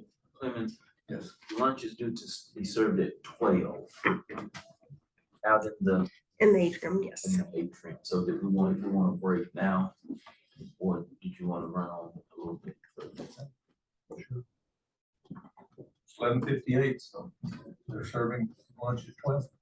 Yes, sir. Yes, that was it for my ratifications. So to the board.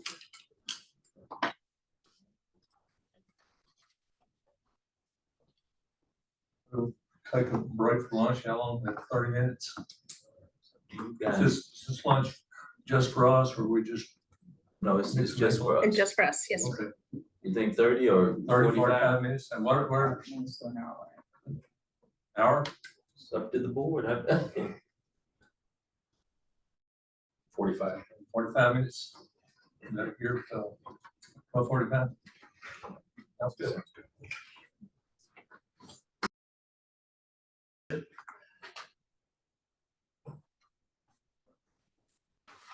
We have a quorum, we're back in session. Tammy, you're next on the budget. Yes.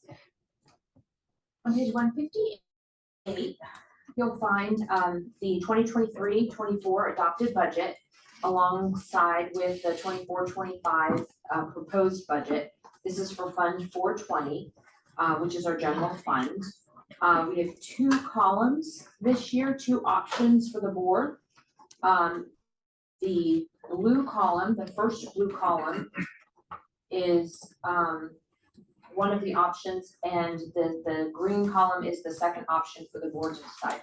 The only difference between the two columns is a 0% increase for staff and a 1% increase for staff salaries in the two columns.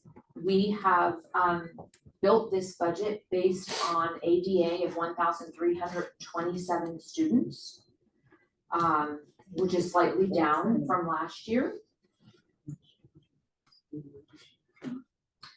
In both options, you'll see that our overall expenditures have decreased $800,000, primarily due to cuts that we've asked everybody to make, and also utilizing all of our federal grant funds that Jim talked about earlier today, and even some new safety grants that we've found for the district.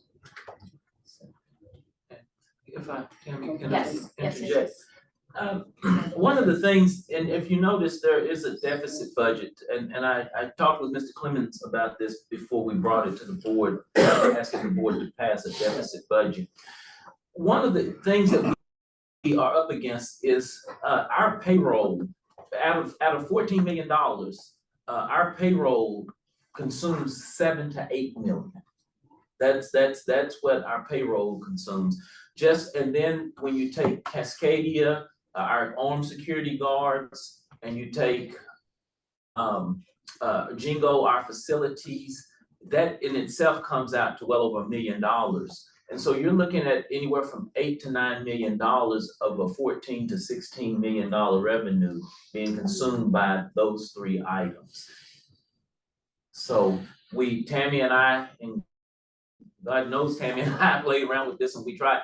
And in the past, what we've done up until last year, we inflated the number of enrollment to like 1,800. Well, we knew that that was not likely to happen, and I didn't want to continue to mislead and say, oh yeah, we got this balance that we're gonna have a $2 million surplus. I wanted to be very candid. Now, my hope is that we end the year next year without a deficit, but it's all contingent upon the enrollment numbers and if we can maintain because this number which is 79% of an enrollment of, what was it, 1,680.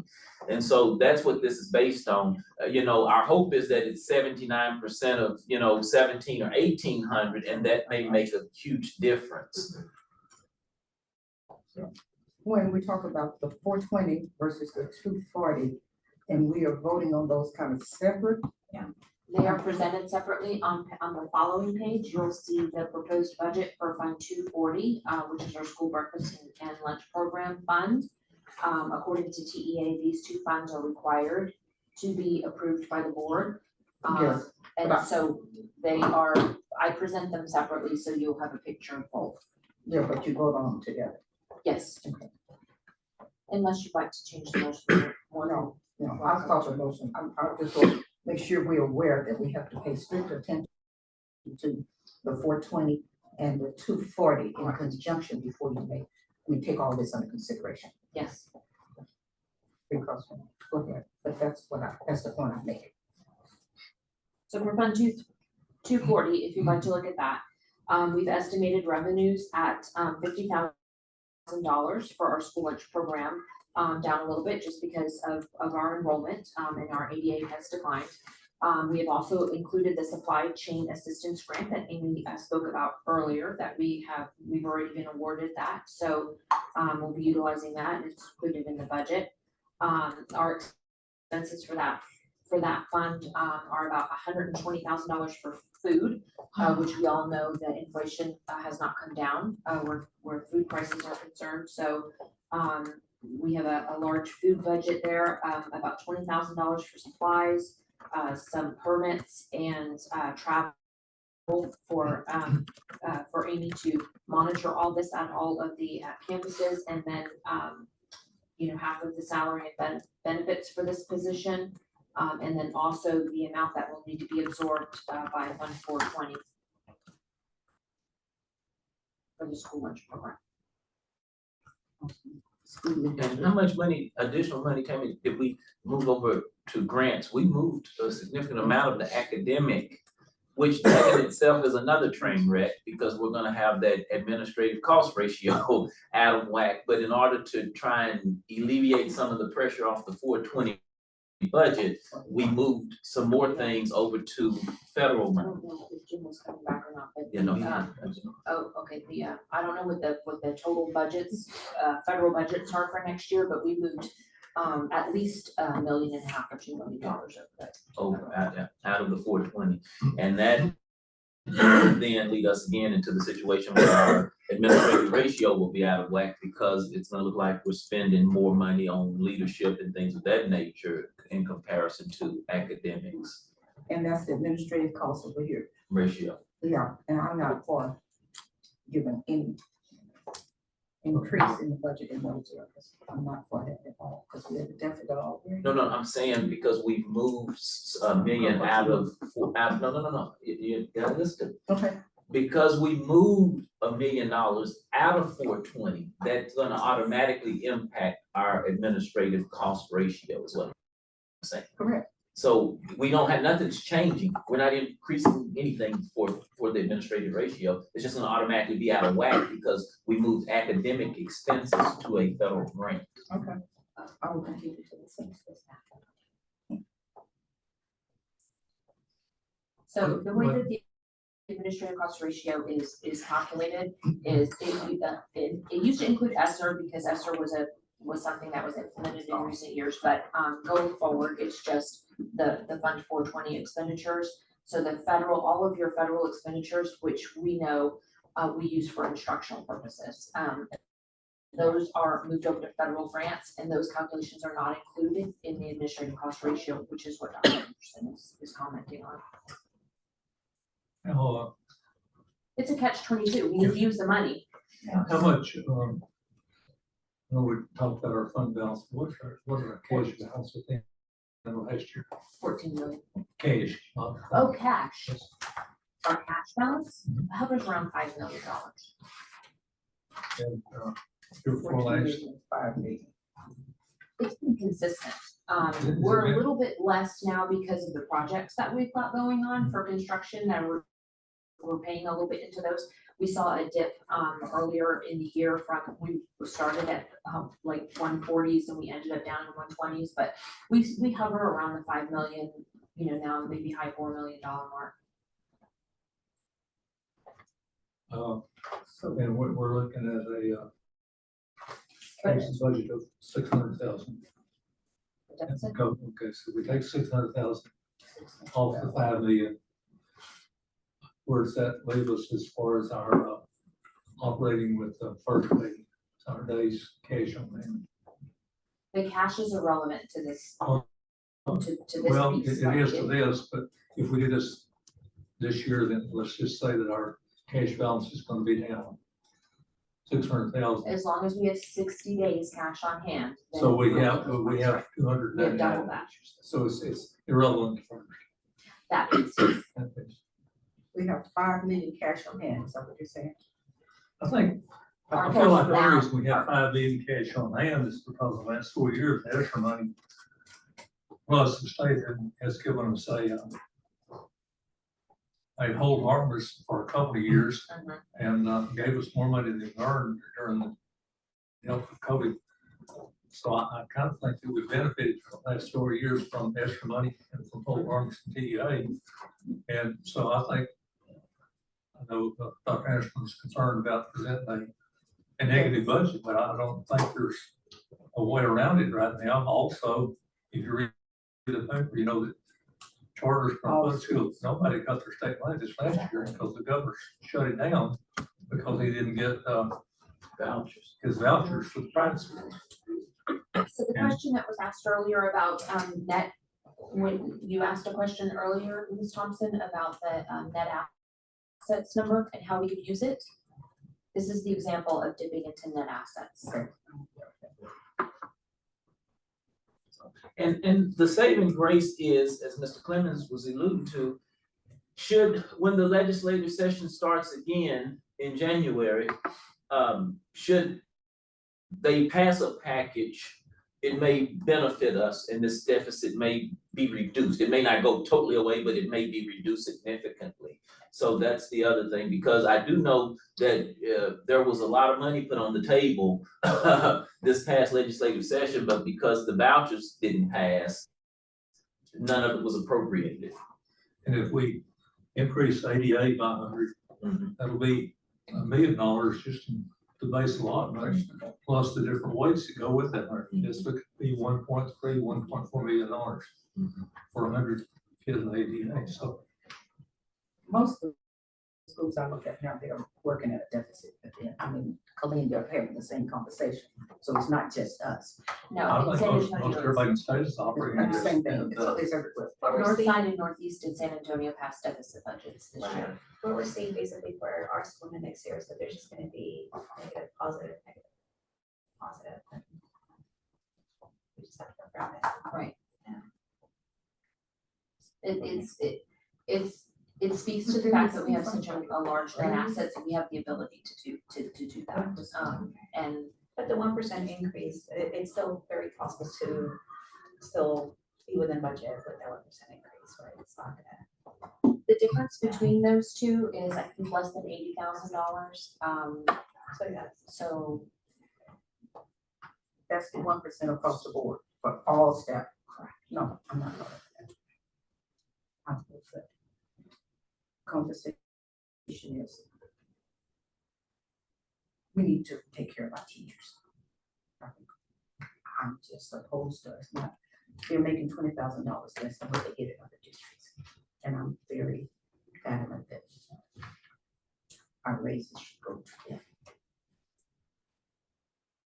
Very adamant that until they are taken care of, we cannot continue to take up the whole.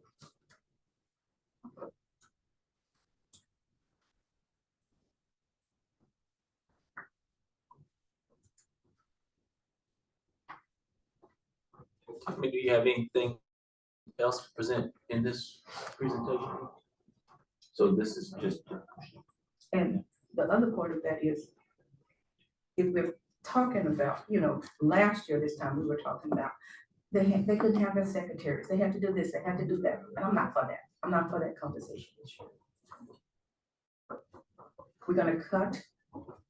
Next conversation is, do you remember we had this conversation last year, that at the campus level, they had to start at a deficit or something with the admin staff. A couple years ago. Yeah, I'm not having that conversation, that's not fair. They work too hard to give them additional duties, but you can't give everybody a raise and then tell them they have to go home. I'm not voting for that. Not voting for that. To give everybody in this room a raise across the board, and then the next conversation is, I remember this conversation clearly, that if campus level, we start trying to cut. No, ma'am, no, thank you.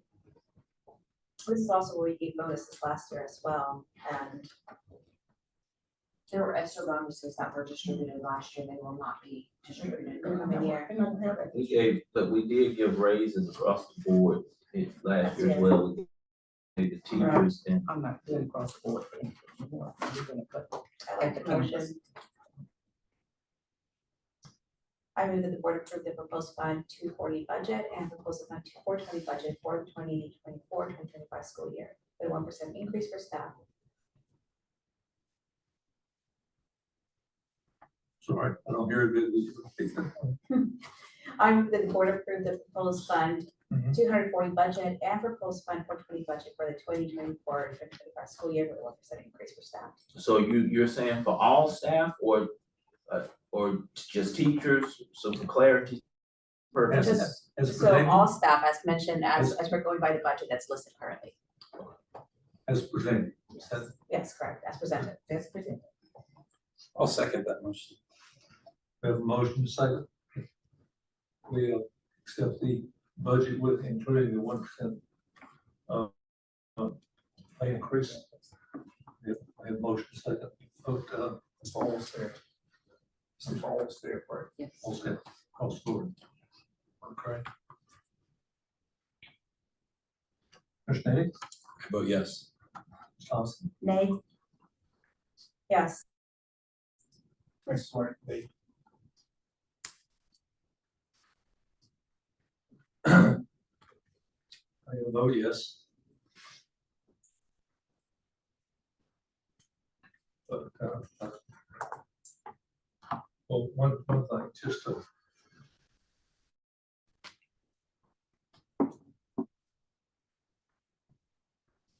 Ms. Thompson, what are you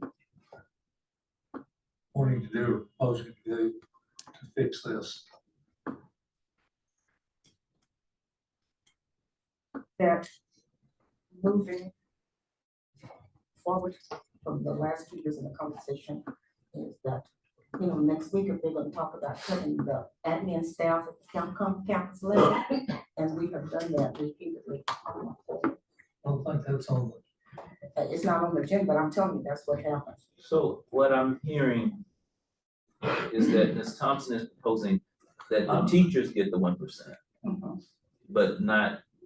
Across the board, Teachers get, just the teachers. We're working at a deficit as everybody else is. we've passed a motion on probably Well, you confusing asked this the question, issue. yeah. I don't know, I'm probably confusing this issue, Right, situation, but we have had a unanimous board since I've been here and a long time before that, so I'm trying to see if there's a way that we can fix this, or if it's just a misunderstanding in terminology. I'm good, they have Yes, it's passed. conversation at a later date. Okay, I'm just trying to figure out how to cure it in the future. Also, another comment, the reason they require food service 240 and 420 things together is that for a long period of time, they were not required to be board approved, and so people were subsidizing the food service. And the food service, they never actually transferred the money from 420 to food service. And so over the years, food service would have a $4 million deficit. And they come and get a TA audit and find out that their general fund was in great shape, but they actually had not subsidized their food service, and it built up. And so they patched that leak in the Right. system. People would That's gain the system. reabsorbed every year now. They would not tell the board, they wouldn't tell anybody, and meantime, the whole board has changed, and you board didn't know that the administration's changed 4 times. People there don't really realize, they found out that they're, say, 4 million, in our case, it'd be 4 million, but in a big district, it might be $100 million in deficit because they didn't pay for the food, didn't pay for the groceries. They ate the food, but didn't pay for it. So I think that's a good thing. My other thing is that, you know, since you opened the conversation, even though it's past, my other thing that I was thinking about is that most of the people are working from home. The teachers have to go in, and those are the people I'm going to support. Right, but then we have other items that would not be. I know, but that's my thinking, yes, what was I thinking about it? They don't That's have something that that. could be fixed out also, or we can kind of work on separation, try to. But An option. Next item on the agenda is Dr. Anderson.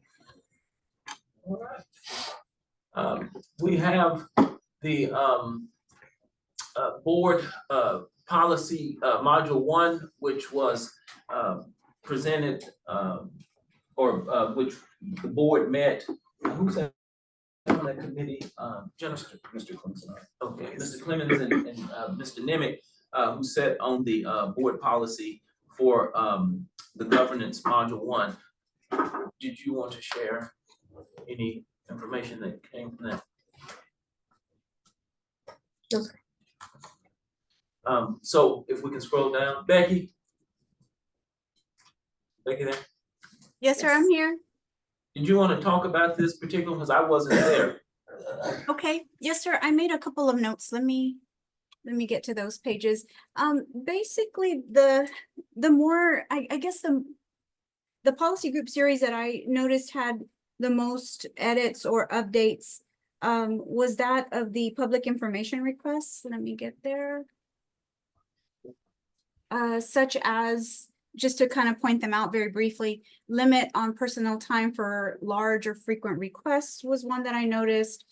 Page 248 talks about obtaining identification. So really and truly, I didn't see anything drastic that changed other than some additional things in regards to that policy group series itself, the public information requests. But there was also a couple other things I thought I would point out while we were talking about this, since we're all together. On page 255, something that I know Dr. Anderson and I have talked about a couple of times is that of having a records management committee.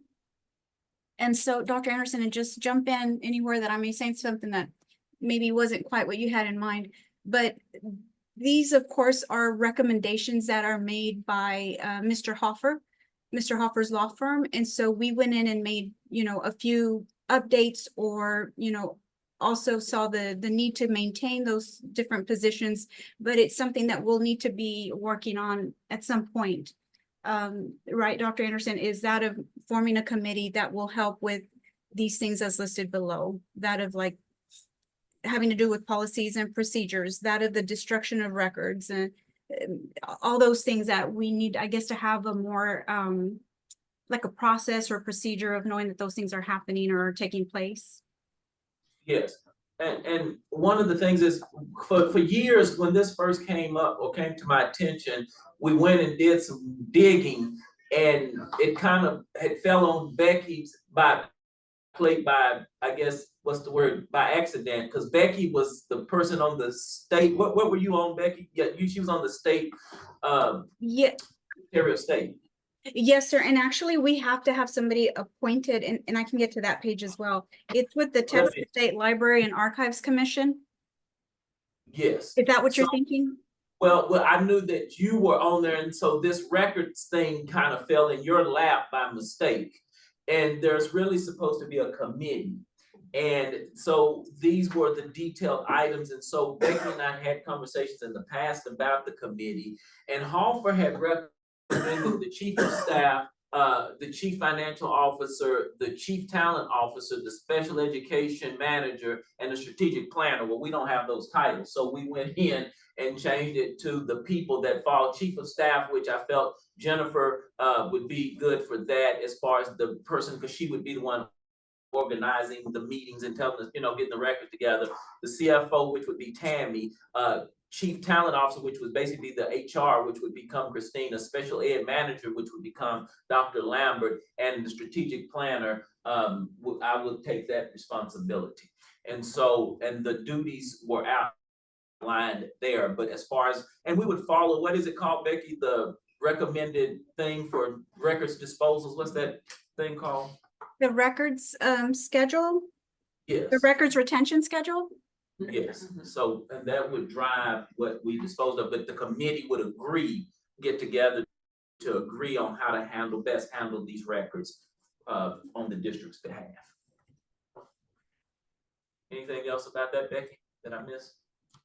Well, the only other thing is this additional note here, which is what we're talking about, the designation of a records management officer. And so that is information that we are required to provide to the Texas State Library and Archives Commission. My name is on that form, just so that everybody's aware of that. I'm the person that is in record with them. However, what in regards to our policy, what Mr. Hoffer was recommending is that that we simply just state that the superintendent will serve and perform duties. And as I don't know if y'all can see the comment here to the side, but it says we recommend naming the superintendent as a designated records management officer. We can then designate some custodian of records to assist in developing the record management program and making sure we're complying with the law. So just wanted to add those two things just so that everybody's aware that the policy is just, naming Dr. Anderson. However, of course, he would designate somebody to be like the records management custodian. And I am listed with the Texas State Library Archives Commission. So I would become the person on that, the library piece, but then the designated person would be the chief of staff for the record management committee.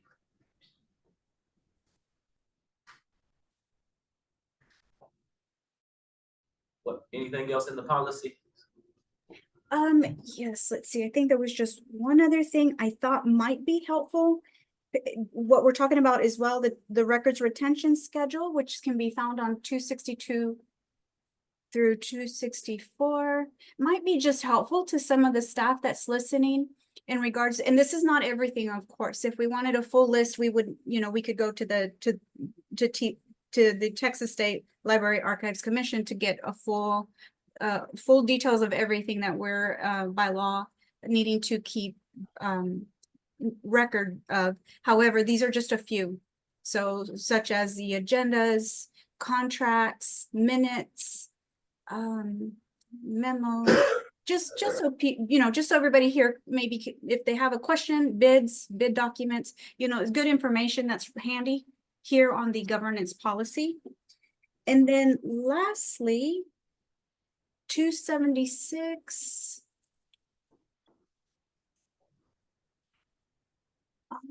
Let's see. Oh, yes. Okay. So just lastly, just for those campus principals that may be on in regards to the policy group 1.401 school visitors, this has been added here, this little section of information, which reads that RMA or the principal may eject a person from school property if the person refuses or fails to provide on request identification described above, and it reasonably appears that the person has no legitimate reason to be on school property. So again, just pointing out some information that's in this module in case that it could be helpful to the staff. If they should encounter, for example, a situation at their campus and maybe a parent or somebody says, well, where is it in your policy? We have all this in policy. It is in the module 1. And I think that's it. Dr. Anderson. Oh, and then just before I close out though, I know that during the committee meeting, Ms. Mari Riojas had very nice information to share as well that has to deal with the other policy group series below. So if the board would like to also be aware of those conversations with updates that have taken place in regards to like health, safety, school safety issues, that would be the policy group series that follows what I just covered. Would y'all like to hear about some of those things from Ms. Riojas? I know she is on.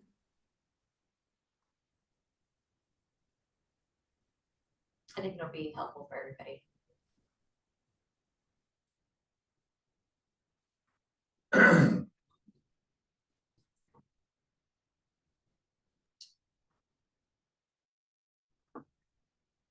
Do we want to invite Mary Lou to talk now? Yeah, I thought that, is Okay, I'm sorry. Alrighty, how are y'all? Good to see everybody on video. The only major change we had, Becky, is will you find where the notification for violent activity, the law office, I'll say, had put it as an optional or not mandated for charter schools. But I did find and pull up on a TEA webinar that I was on and the PowerPoint of the 88th legislative session where it is No, I think it was further down, Becky. It is no longer optional. We do have to have a procedure or policy in place for notifying parents when there is a violent activity going on campus, or if we were to take our students out to field trips, college visits or whatnot, that we must also notify them if something is going on there. So we did take off the recommendation and left it in as,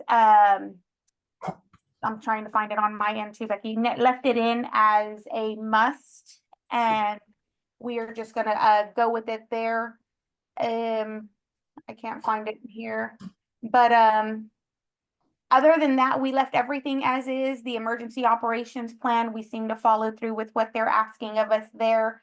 The trauma informed care with the Stop the Bleed, we're getting that done. The mental health first aid.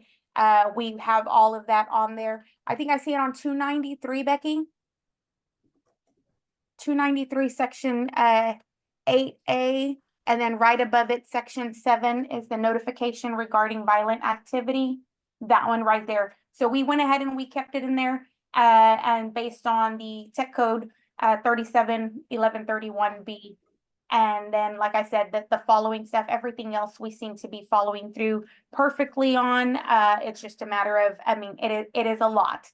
But everything is being met within deadlines. And that was the only one that we saw that we were a little opposed on what the law office had, because I do have where it is required and not recommended with the 88th legislative session. Anything else, Marilu? That was it, sir.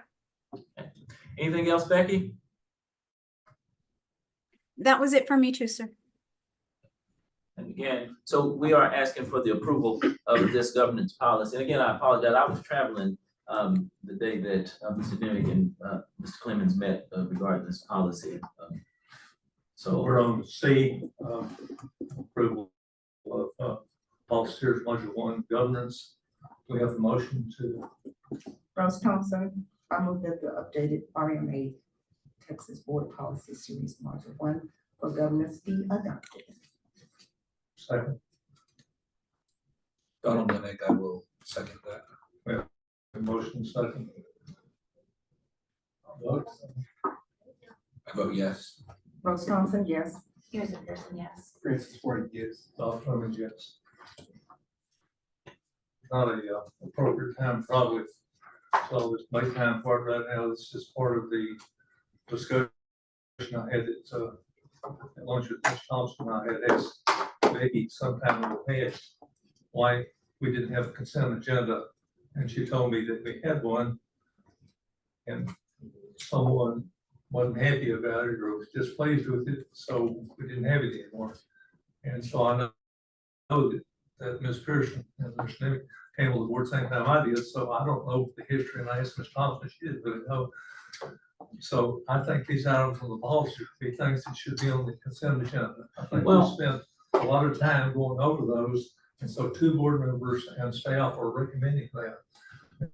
Now, if you look at that, if I look at it, I'm on the committee and I see something that bothers me, I can ask it to be pulled from consent agenda and put on the agenda so we can talk about it. And that's what happened, Mr. Clemens, is we tried to do the consent agendas and everything started unraveling quick and in a hurry. And it became a question about each one piece of something in each of these policies. And eventually all of the policies came off the consent agenda. I think you all remember some of that, and it just unraveled. So that's why we didn't, but you and I can get together and agree on what's gonna be on the consent agenda. You know, we have that right to do that, and we can. If we have that policy, I think we ought to try it again. Okay. Because we spend a lot of time on the committee, and if we're gonna spend the same time in the board meeting all over again, then we shouldn't waste the time to do it the first time. Yep, I agree. Now, granted, there are gonna be occasions when something needs to be pulled off. Somebody knows something that people on the committee didn't know, or has some special thought, and they should be able to address it. Because when you and I meet each month for the agenda, we can have the discussion, what do we want to put on the consent agenda? And then we can make that determination. So I'm all for it. I've been trying to make that happen for years, but when we tried it one time, everything unraveled in that board meeting, and we ended up back at square one because all of it came off the consent agenda. Maybe we'll be very careful. Just start looking very slowly and then try to build up the beginning. Well, okay. Next item is another policy question. HR personnel policy.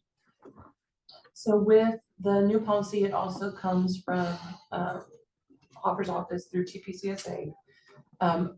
They did massive updates last year that we sat through very long meetings to make corrections for. So there are a lot of changes in this policy, but most of them are to clarify some of the language. The major changes are the addition of the Crown Act and Nursing and Helping Mothers Act. And then we have removed an emergency leave section and a section about peace officers paid quarantine, both of which don't apply to us. Other than that, there's nothing radically different than what was there previously.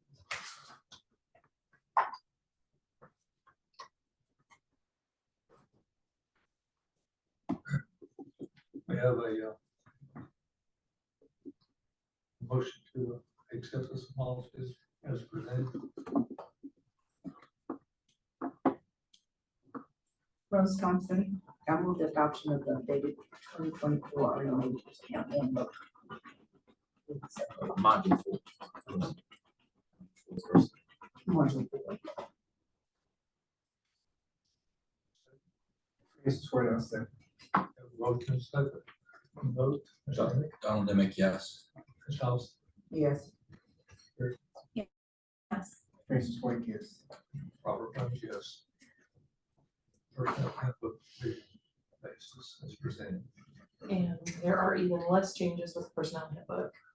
There were a couple of changes made, or there's one change made for updated clarity. Other than that, we changed the information on the cover page to reflect the upcoming school year, but there are no other notable changes within the handbook.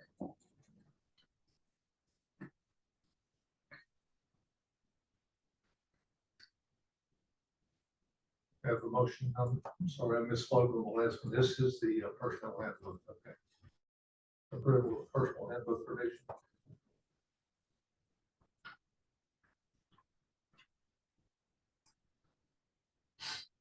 I move the adoption of the updated 2024 Army personnel handbook. Rose Thompson, second. Motion second. Vote yes. Rose Thompson, yes. Mrs. Pearson, yes. Francis White, yes. Robert Jones, yes.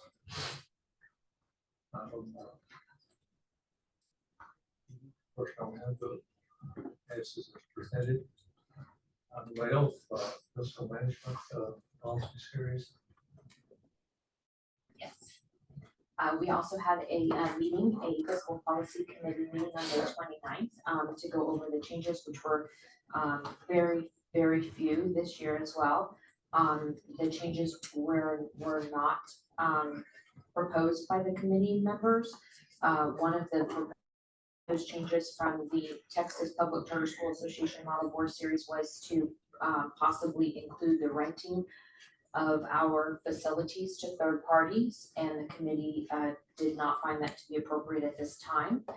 The other change from the model board policy was to possibly add an employee assistance program that would allow us to loan money to staff out of our foundation school program money.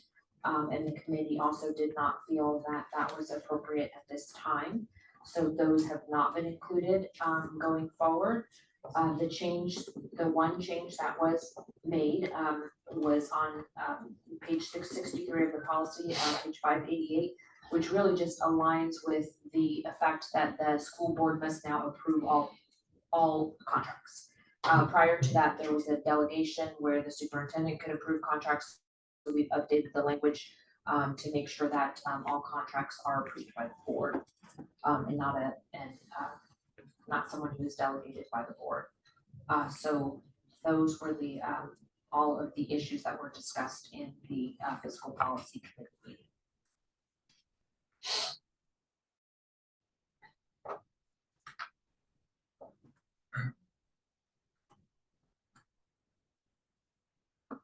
Comments, questions?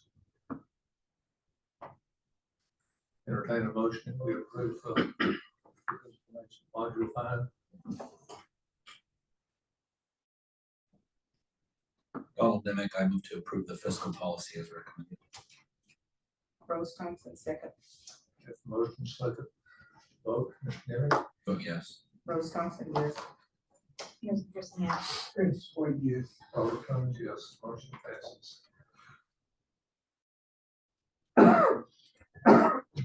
Close board of directors meeting schedule 24-25. If there, I don't have anything to present. Do we have anything prepared to talk about? Yes. Okay. So, we're putting together, because you know, the term ends in June and the new term will start for July. And so, as always, the superintendent's office puts together a calendar for board meetings, for the 24-25 school year. We're going to give, because somewhere along the line, just a little history for all of you guys, Ms. Thompson and Dr. White, remember, at one while, the board meetings were moved to Thursdays, and then one while they were Fridays. And I think sometimes we started intermingling where we'd say, oh, could we move it to a Thursday? And then this was on a Friday. So we wanted to try and keep it consistent. And then when I first came, it used to be the third Friday or Thursday of each, of the month, whenever we're gonna meet. So could we scroll up to the calendar? So we're trying to get it more consistent. And the other thing is, I know Mr. Clemens, you expressed some concern about that gap from like September all the way to January or something, or December, where we didn't have a meeting. And so we're trying to close that gap. And then also, we know that Board Appreciation Month is in January. And so we wanna try and make that meeting in person and have a January meeting. So we have, we're asking the board to decide, do we want to meet on Thursdays or do we want to meet on Fridays? And so, and then here's the proposed times we would do a July virtual meeting. August is convocation. We would do a September in-person meeting. November would be a virtual. January would be in-person. March would be virtual, and May, if needed, because we have the annual board meeting in June, and so we are asking the board, would you still, because it keeps the consistency of every other month, but then when you get to May, you would have two back to back, you'd have May and June. So that's why I asked Jennifer and Becky to put in there if needed, if you all desire to have one in May. So we're kind of asking the board to share their thoughts on the Thursday meetings or Friday meetings, and would we like to have a meeting in May? And then the other thing is, do you want all your meetings to be in person, or do you want them to kind of rotate between virtual and in person? Yes, Dan. And then also, we usually do the very last working day of June, that quick virtual meeting for the functional amendment, that's in June as well. Yes. It's a special meeting, but we always do that. In June, that's true too. So that's the discussion that we would like to hear from the board at this time. So I prefer Fridays, just because of my work schedule. So Fridays? I prefer Fridays. Okay. So then Becky and Jennifer, Fridays. And then are we okay with the going back between virtual and in person, or do you all want to see more virtual or more in person? What is your pleasure on that? Or keep it as it is, every other meeting in person?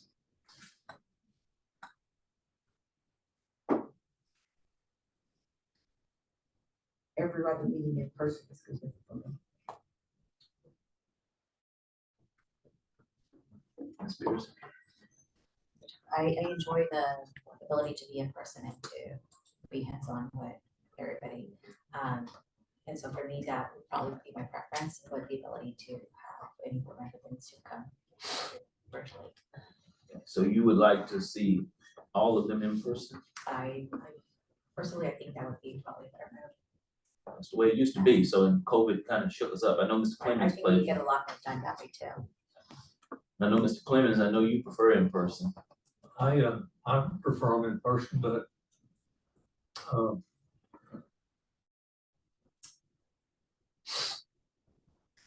I'm gonna get along, so Can't make everybody happy all the time, but I. In person is okay.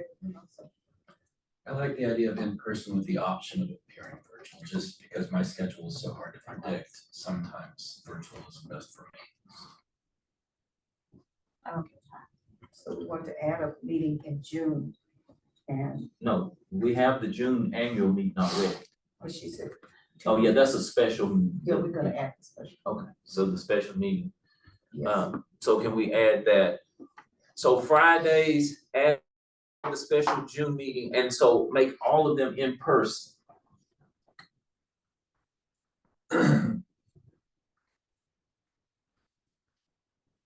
If you all can I'm good. always pivot to virtual, if you all get to a meeting, Dr. Okay. Anderson, I have a quick question. yes. Okay, and it's, yes, sir, for you and for Tammy. Oh, excuse me, give me 1 second.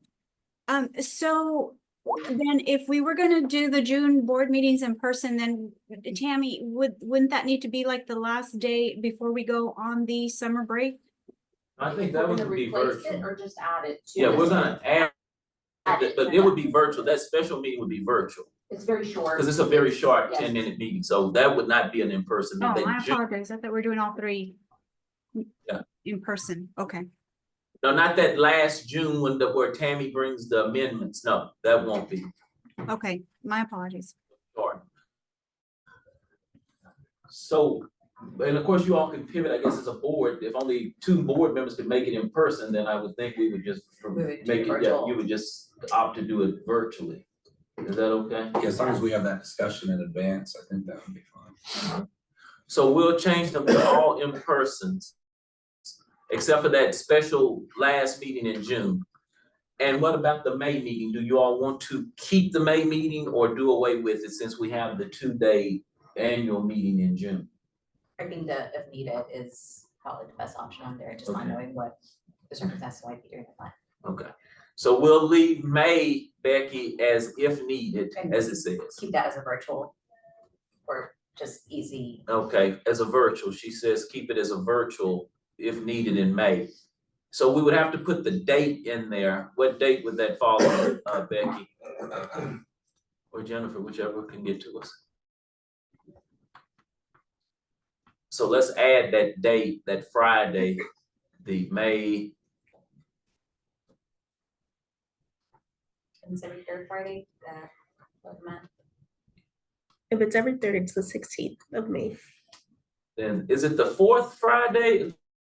The last Friday of the month, Becky? It looks like it's the last, well, no? So it used to be the When third, Okay. used to be the third Friday or Thursday. Okay, 3rd, so the 16th. It would be the 16th, yes. Whenever we put those. on our calendar. Yes, I will. So May 16th will go in there, then Becky, Friday, May 16th.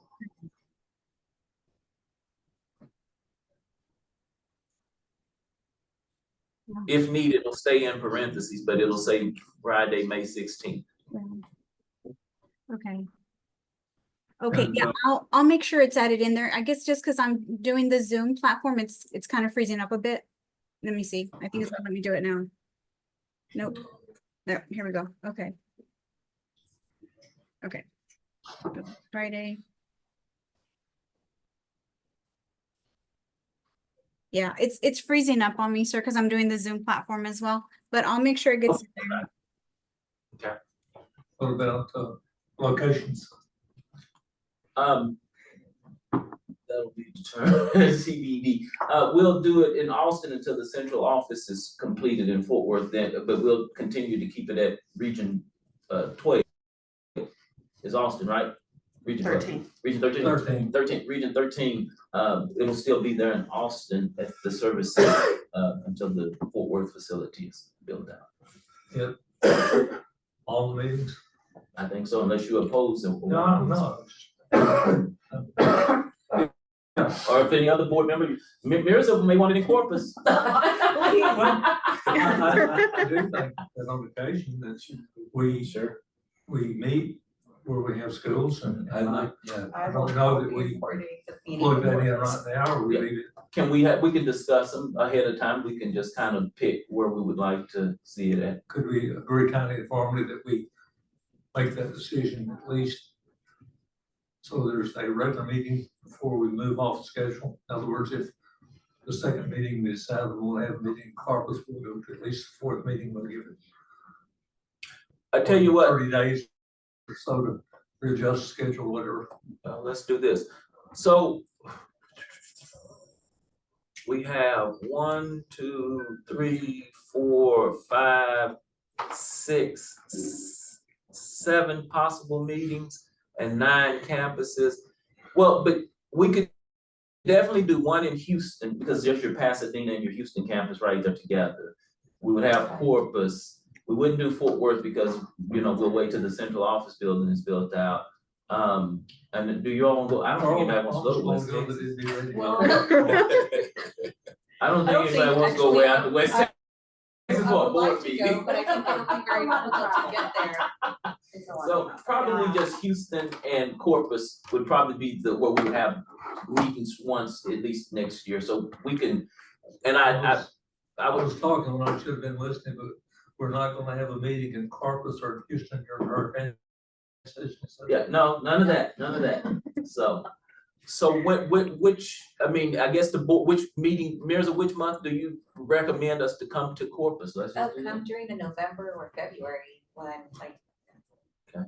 Prime outdoor season. So November? Let's do, November is really, what do we have? We have, yes, November, even the January, right? okay, which one would you like to do Houston, Mr.? Let's do Houston in November and then Corpus then in January. Is that what you're saying, Ms. Pearson? Yeah, either one. Would that work? Yeah, or March even in Corpus Christi. It's nice too. It's nice. If we do the March, January Corpus at Christi. campus, we could have some of the student recognition Yeah, in person. That's what I was saying, so we could either do Houston, I'd say do Corpus in January, Houston in November, Okay. and that would be the 2, and then the rest would be service center. What is Does it it you say said, what is the about student March recognition? in Corpus? The student Weather's recognition nice. for board members, March. they work on, it's usually all video. What's that? January. Yeah. We could do that What is it? for student recognition for when they're. Yeah, the their board, appreciation of the board. that's why I was trying to do Corpus in January, but That'd be now really Mr. good. Nemick wants to go on vacation in March in Corpus, so do we wanna do Houston in March? I mean, Corpus in March. Okay, so Corpus in March, Jennifer, and we'll do Houston in January. Is that okay? That's fine. Anyone think of any problems with doing it? Is it storm season in Houston, Pasadena during that time? It's in December, Yeah. from June to about December. Hurricane season. So what about January No, though? I don't know, it's from June to about December. Okay, so we should be fine We in should be January. fine in January. Okay. And then the rest will be at Region 13. That way Ms. Thompson can ride her horse to the meeting. She can ride next to it. I become in stress. Driving into Boston. Jennifer, Becky, any questions that we have left unfinished on the calendar? None for me. So Houston in January, Corpus in March, meetings on Fridays. May will stay to be, if needed. Please make sure you add that, Becky, if needed, for May. Where it says Friday, May 16th, if needed. I would like to go up to West Texas on a different point of location. Well, you can travel with me. Dr. White did That's that. next time, yeah. Dr. White did that with me some years ago. I did my, when Dr. Gibbons and I do our West Texas campus visits, you're welcome to. That'd be great. Any board member that would like to travel with me to some of the campuses, just let me know. We'll set it up.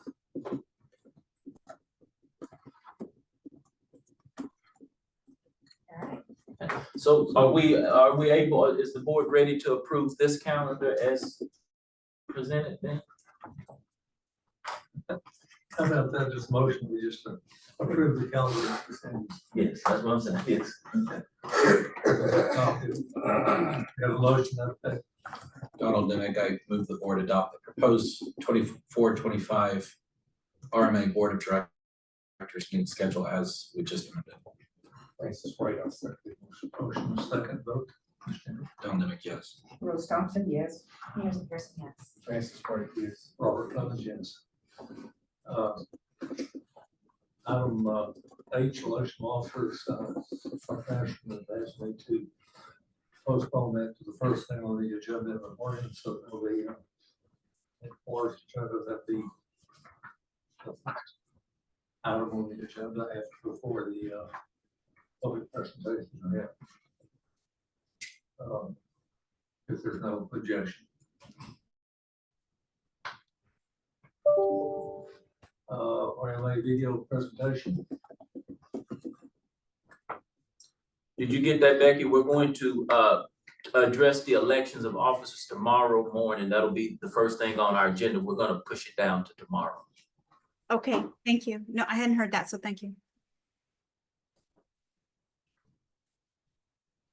Item 7, RMA video presentation. Okay, yes, sir. Let me get that ready.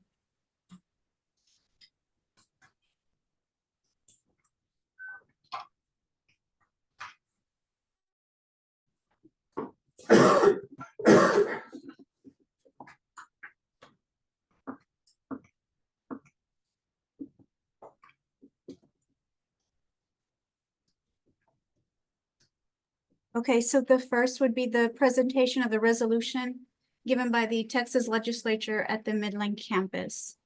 Please let me know if you're not able to hear it. You'll increase the screen size, Becky, to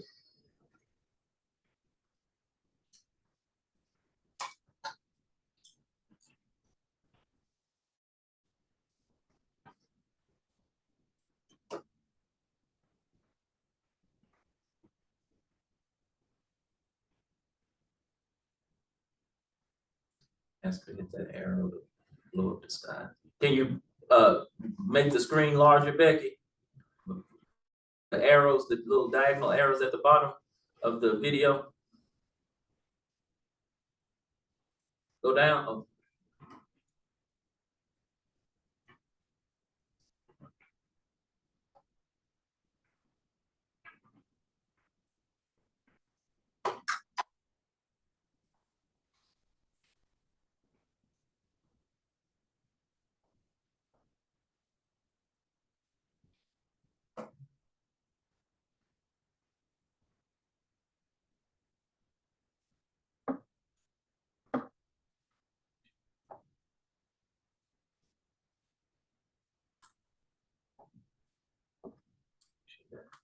Becky, can you hear us?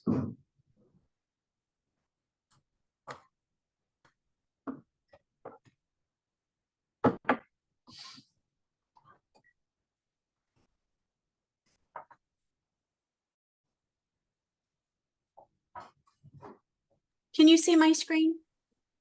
Yes. Okay.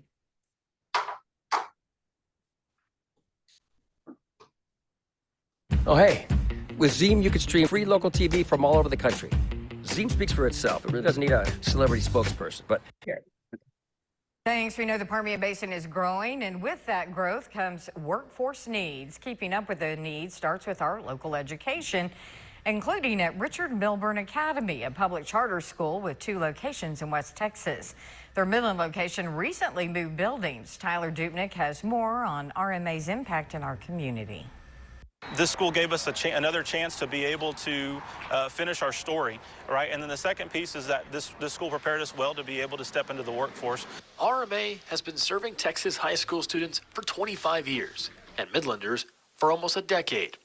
A new location on Midland Drive looks to better that service. So we're able to see where all of our students are coming from, the different geographical areas and educational boundaries are coming from. And then so this is more of a centralized location, allows the students to get here easier and allows more access to more students.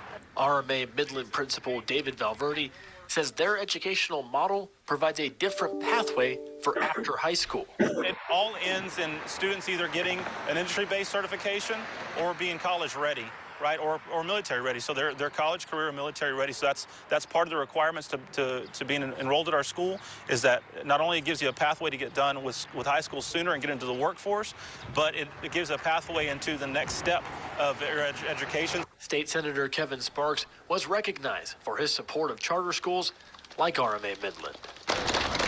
Each child learns differently. And so, you know, the more opportunities and the more diverse the opportunities are for different types of education, the better chance we have of fitting, you know, the child with that particular type of instruction. Instruction that might be unique for many, but right for some. Having the opportunity to actually integrate into the workforce while you're finishing your education, I think creates great life skills.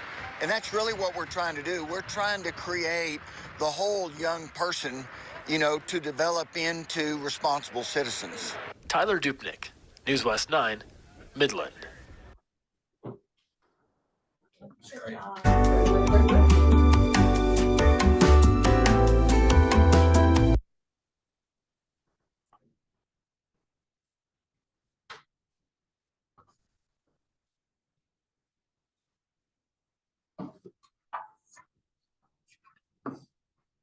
Okay, and I believe the next item for the video is the Val and the Sal recognition for Corpus Christi campus. So let me work on pulling that one up.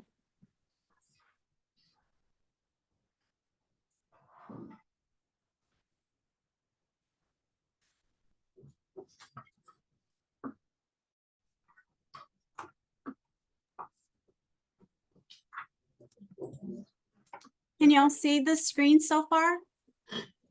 Yes. Okay.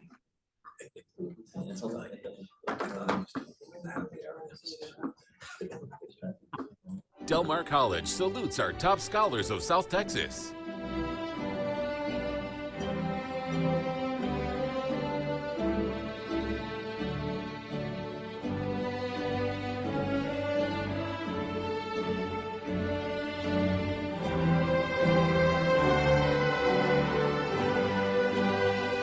Congratulations from the KIII-TV family of stations and Del Mar College, your future built here.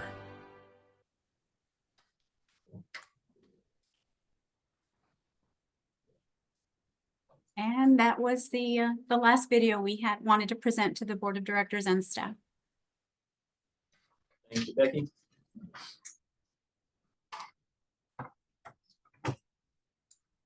Yeah, don't think we have need for a closed session today. Is there anything? No, that. So, Baker reminded me that we are, according to policy, supposed to have a opportunity for public comments at the close of the meeting. Becky? Becky, can you hear me? No, sir. I believe you were asking about public comment. Yes, ma'am. Yes, sir. No, sir. We did not receive any during the day. Thank you. Reminder that we have a meeting in the morning at 9 o'clock in the same room. Is that correct? Correct. And our party would be supposed to be through about what, 1:30? Well, by noon, we have lunch for you guys tomorrow, and we should be finished by about noon. We start at 9, probably 11:30, 12 o'clock somewhere. And then on our hard draw and drill me tomorrow.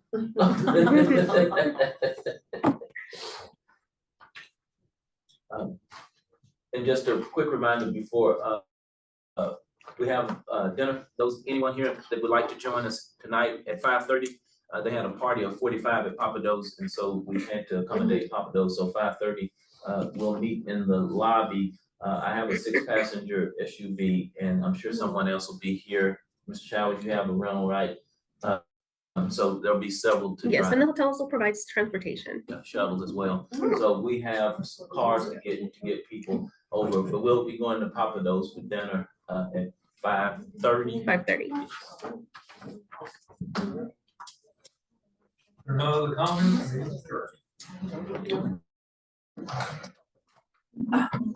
Dr. Lambert, you have